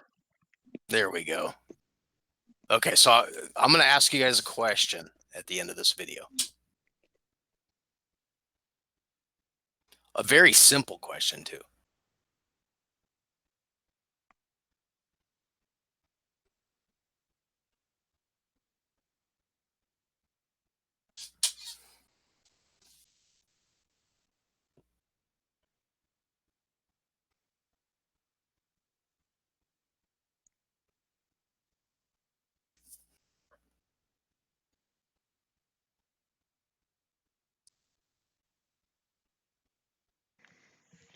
There's nothing to talk about here? Not yet. He hasn't. Okay, so you're just being quiet. Understand that I have no volume out. Okay, that's my fault.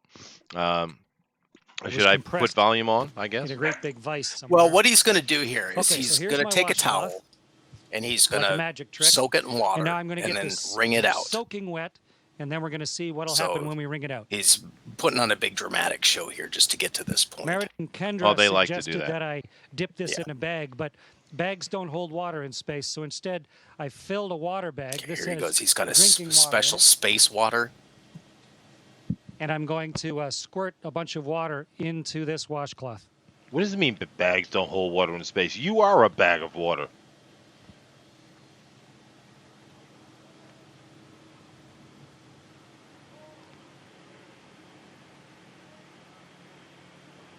It's pretty cool, though. Yeah, it's very cool. Okay, so here's a soaking wet washcloth. Get the microphone so you can hear me while I'm talking. And now let's start wringing it out. It's really wet. Water shooting off in all different directions. That's pretty cool, though. Okay. It's about done here. Okay, so here's my question for the audience. I have several myself. What is wrong? What is wrong with this? Very simple question. What now? Get over that. Oh, that's really cool.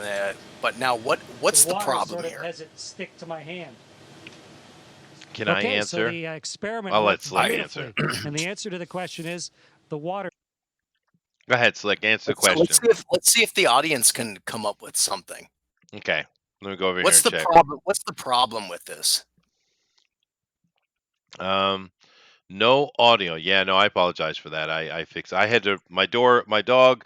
I think my dog farted and woke himself up and started barking at the world. So I thought there was someone at the door, but it wasn't. I do apologize. Um. Let me see. Does chat have anything to say about that? Chat. Anybody want to answer?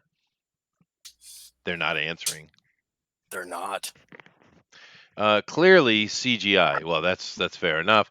Well, let's get the astronauts' answer first, then the problem. Okay. Would you like me to do that? I can do that. Let me put it back up. Let me let him finish what he was saying. Squeezes out of the cloth, and then because of the surface tension of the water, it Again, this is runs just an along exercise the of surface of the cloth and then up into my critical hand, thinking and almost like you observance. had Jello on your hands or gel on your hand. Well, there's and a it'll lot just of stay questions there. coming to my mind. Wonderful moisturizer on my hands, and the cloth doesn't really unravel itself. It just stays there, floating like a dog's chew toy, soaking wet. Great experiment. Worked So you perfectly. got a drop on the Meredith and camera Kendra, there. It looks like. congratulations. Great idea. Okay. Now let's go back to the chat because Slick, do you have questions? No, Joe's very upset with me. He says, "Don't talk over his answer." I do apologize. All right, what do you think, Chester? What comes to mind when you see that? Well, what comes to my mind, many things come to my mind. First of all, uh, if this is true, if this is how water works in that environment, then what's going on with your eyes? Why are you able to speak? Because isn't the water in your mouth somehow sticking around to the roof of your mouth? Therefore, why would you be able to speak? Why do your vocal cords work? Why does all the liquid that's in your body not somehow oozing out of your freaking ears and eyes and nose? Et cetera, et cetera. If this is how water functions, then you should not be feeling very good right now, sir. Well, I'll tell you what my first thought was the first time I saw this this video. They are supposedly in the International Space Station, correct? Correct. Yeah. Which is a solar-powered DC operation where all of the electronics and computers and everything are just strapped to the side. It's DC, not AC. Yeah, it's battery. Oh, okay. You're right. You're right. I didn't think about that. So now NASA, if you ever see people at NASA when they put together a satellite and they're getting ready to launch a payload, they're all in these protective suits and they're in clean rooms. Now, here is this guy launching droplets of water all over the inside of a space station with wiring, computers. Would that ever be allowed? If this was like a military operation or a scientific operation, would someone in, let's say someone in an F-18 fighter jet, would they throw up a bunch of water into Probably the cockpit? not. No, probably not. No. No, it's ridiculous. It's insulting. There is no way that if you look at what goes on in the space station, they have all these little transformer boxes along the walls, and you can even look in that picture. There's computer screens. What does one drop of water do if it lands on a circuit board? It's going to stay all independent of itself, like we see right here, and just be its own thing, and not have any effect on anything whatsoever. Which once again makes me wonder what the inside of his body must be doing right now. Yeah, and then you say, okay, well, it's really cool to show this to kids, but why? Why? What's the point? You're certainly not in a space station where even the smallest fire or electrical problem could be disaster. There's no way an operation like that would allow him to let droplets of water go flying all over. Yeah, that's a a fair point. What do you think about the points I made? Well, I think you have certain properties that he's obviously see what I do think that they have a setup like this inside of a jet that's doing parabolic flights. I So think I they do think some that, of that. Yeah, they do some of that. Yeah. so what he's doing there, they're kicking over on the parabolic flight. He's doing his quick 30 to 45 seconds of filming, but they're not in a critical environment. I mean, can you imagine being the walls of the space station are thin, and I mean one wrong thing and you're done. Yeah, that's fair. It's fair. And of course, micrometeorites supposedly and all that kind of stuff. But it's just from this demonstration, though. The first thing that came to my mind wasn't about the electronics, which I get your point, but it was for me. Well, my mouth right now, as I speak, has liquid saliva all over the inside of my mouth, right? And I have to even occasionally kind of pull it back, right? Just like I just did. But if this is how liquid is affected in this environment, then how is he not? How is he speaking so clearly? Shouldn't he be very mealy mouthed? I mean, just imagine having a bunch of jello in your mouth. I mean, it's bizarre. Well, do you think that is like CGI, or do you think that's an actual demonstration? I think they're probably on a parabolic flight. So obviously it can have those properties, and your mouth isn't like, you don't have a glob of saliva floating around your mouth. You could. I don't know. I think I'm with Flit. I think it looks CG to me personally, but it could be parabolic. The problem is we do know that they lie a lot. We have the very clear evidence of lying when it comes down to them. We just said the really good one. It came out with George W. and his papa going to see NASA, and we had the guy in the background with the clear CG board behind him, green screen behind him. Oh, he's on the grid Yeah, yeah. Um, manipulating. so they lie all There's the time. another video. There's another video with this guy too. This guy he's involved in a lot of these weird videos. There's a video with him where he plays guitar along with like an orchestra or a school band or something like that. And I think from what I've heard, I think it's like a 7-second delay on comms. Now, any musician knows you can't play a song with anybody with a 7-second delay. No way. Yeah, Well, that's the same. I would agree with you there. That's the same thing with, like, if we're singing together here on this, we're not going to be able to harmonize very well because we got a little bit of a delay between a touch. distances. Yeah, a touch. Yeah, Yeah. So, I mean, if we were trying to harmonize for the listener, it's not going to come out very well because we're not going to be able to sync very well. That would very much be the same between somebody in space, at least from a long distance. Depends on if he was in geosynchronous orbit with um the people on the ground, then it's not that far. But yeah, if he's from a long distance, that's gonna actually stretch and contract as he goes over yeah. wherever he's at. It's true. If But you believe in space, which I do. yeah, well, I mean, it's a good question because there's a lot of stuff they put out that's very interesting. We're just talking about here the speed of sound, the speed of light, right? But of course, if you understand the science of the things, light is glacially slow. It's very slow. And there's actually something that's coming out of the Sapphire Project. Those guys are working on what I think they haven't named it yet, but they were it's basically like a plasma pulse communication beacon that of course, in plasma moves at speeds that, like I said, makes light look slow because light is the smoke of plasma. It's not actually an effect unto itself. It's an after effect, a side effect. But so I think in the future they will have communication devices, probably sooner than you think, that will be able to move at ridiculous speeds, kind of like the supposed delay they're supposed to have from Mars that they never actually operate under, even though they're supposed to be faking it, right? But they're constantly having like instant interaction with Mars, and it's like you do realize that's not supposed to be like that, right? Sure, that's crazy. Yeah. Anyway. That other video I sent you it's even more ridiculous than that one. I'm just happy that I was able to crowbar my contempt for space into the stream. Oh, no problem. Well, I think it's very clear from the beginning of the show. Everyone wants Space Two, so we're doing Space Two next week. I've made it. I've said it. Okay, all of Me you and are me and wrong. model completely. Me and model completely disagree on space, We but That's that's all cool right. though. That's cool. I don't No, even know how we can be in the same stream together. We disagree it's so much. very hard. I'm holding on by my fingertips, but that's all right. But that's good though. We want different opinion. We are just postulating here and speculating and such, right? We're having good fun. We're not making any kind of scientific claims or scientific accusations either.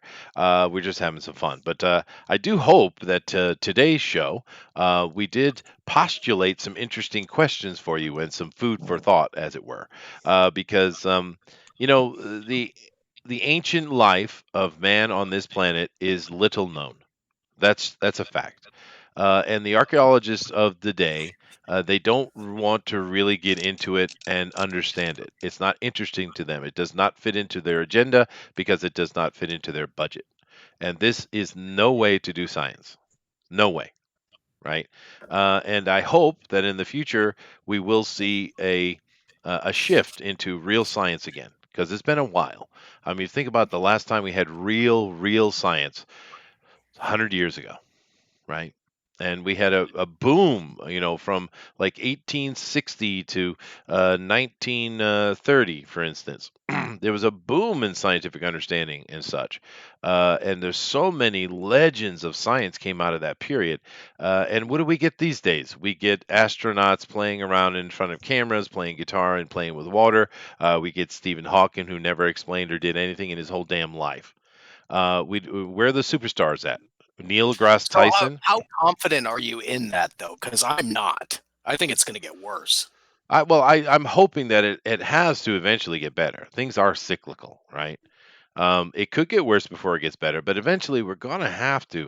And I think with the modern SNS here, this modern social media stuff, I think the pushback is becoming real. Because the public is getting all kind of information, even though Google and YouTube, of course, Google is YouTube, is trying to spread disinformation. They're trying to shut people up. The people are interested in these things. They don't matter to your day to day life, of course, but they're fascinated by it. And of course, there's a lot of incorrect information coming at them, say a la this show. Right?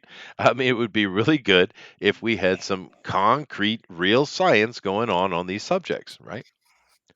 And Unfortunately, I don't think we get there without a boogaloo. well, boogaloos happen, dude.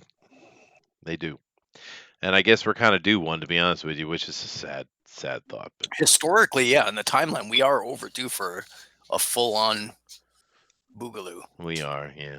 Oh well, I'm not a big fan of these kind of things, but oh well, it is what it is. It's sad to me that we humans we can't seem to get past war, man. I mean, why? It's just, if you think about it for a moment, it's just really dumb.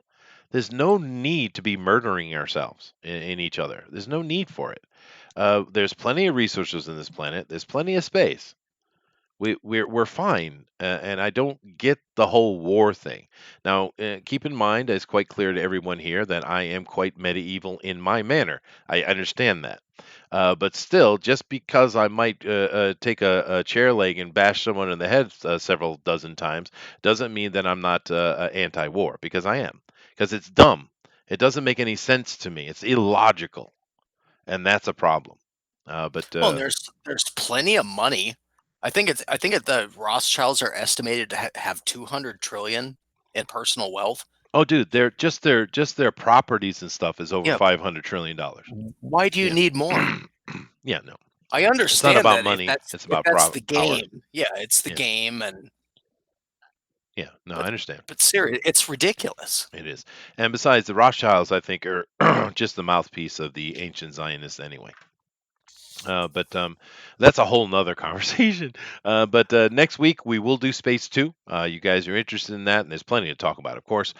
Maybe I'll do architecture of space in my Space 2 presentation. Huh? How about that? And there is no architecture in space. Uh-huh. Oh, you Uh-huh. could do what's that guy? Hovend? What's his name? The guy that has the structures on the moon. Hoven. Yeah, Hoven. Hoven. Yeah. Yeah. No, that's an interesting talk. Of course, the monuments of Mars, of course, we come into it as well. But we'll do Space 2 next week. For sure. I really enjoyed today's topic, however. This was a lot of fun for me. And like I said, I really hope that I introduced some things to you haven't seen before or hadn't heard before, and that might pique your interest, and you can go do some research yourself.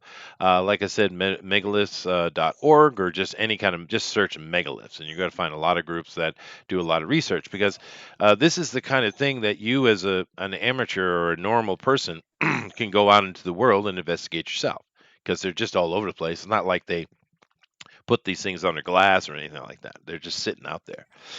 So it's something that a lot of people who are interested in history and archaeology can readily do. Nevertheless, thank you very much. Slick, any closing words? No, but this was fascinating. I'll have to go dig around, look and see. Hmm. As I said, I'm a fair skeptic of most things. So Yeah. um, maybe that's just counterpoint. Maybe. I think we should do tinfoil talk 3 nights a week. I know you do, dude. You don't think we'd run out real quick of things to talk about? No, we'd just talk about space every single episode. Is Oh, dirt yeah. sentient? Yeah, that's fair. That's fair. Yeah. Ice cream and you. All That's right. Model, anything else? Well, that's it. All right, cool. Fun show. Fun show. Absolutely. Guys, thank you very much for being here. Do keep in mind that tomorrow, of course, at 9 p.m. Eastern Standard Time is our Comics News Today show, where we'll be talking about comics.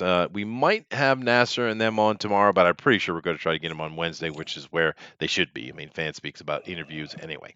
And definitely be part of all we're doing here. We appreciate you guys, and we love you coming on here and having chats with you. It's a lot of fun. Thank you very much.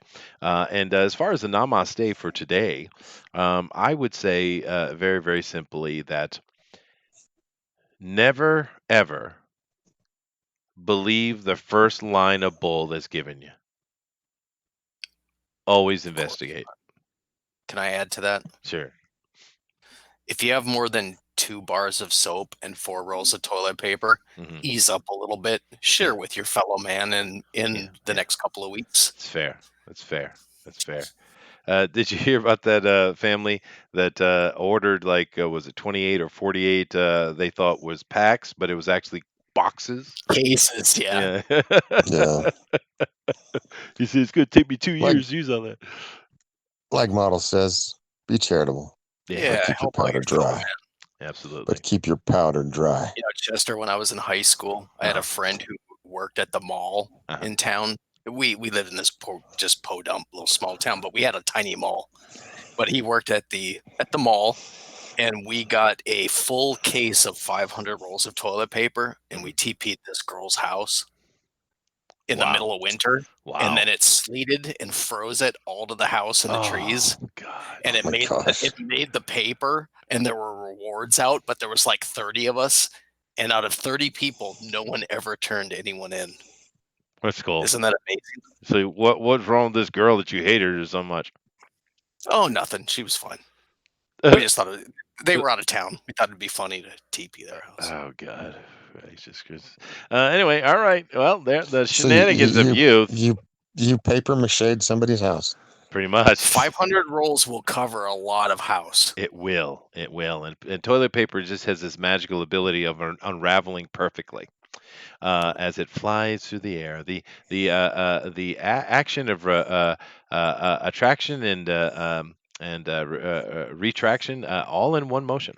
Nevertheless, thank you guys very much. This is a lot of fun, and namaste. Namaste. Adios.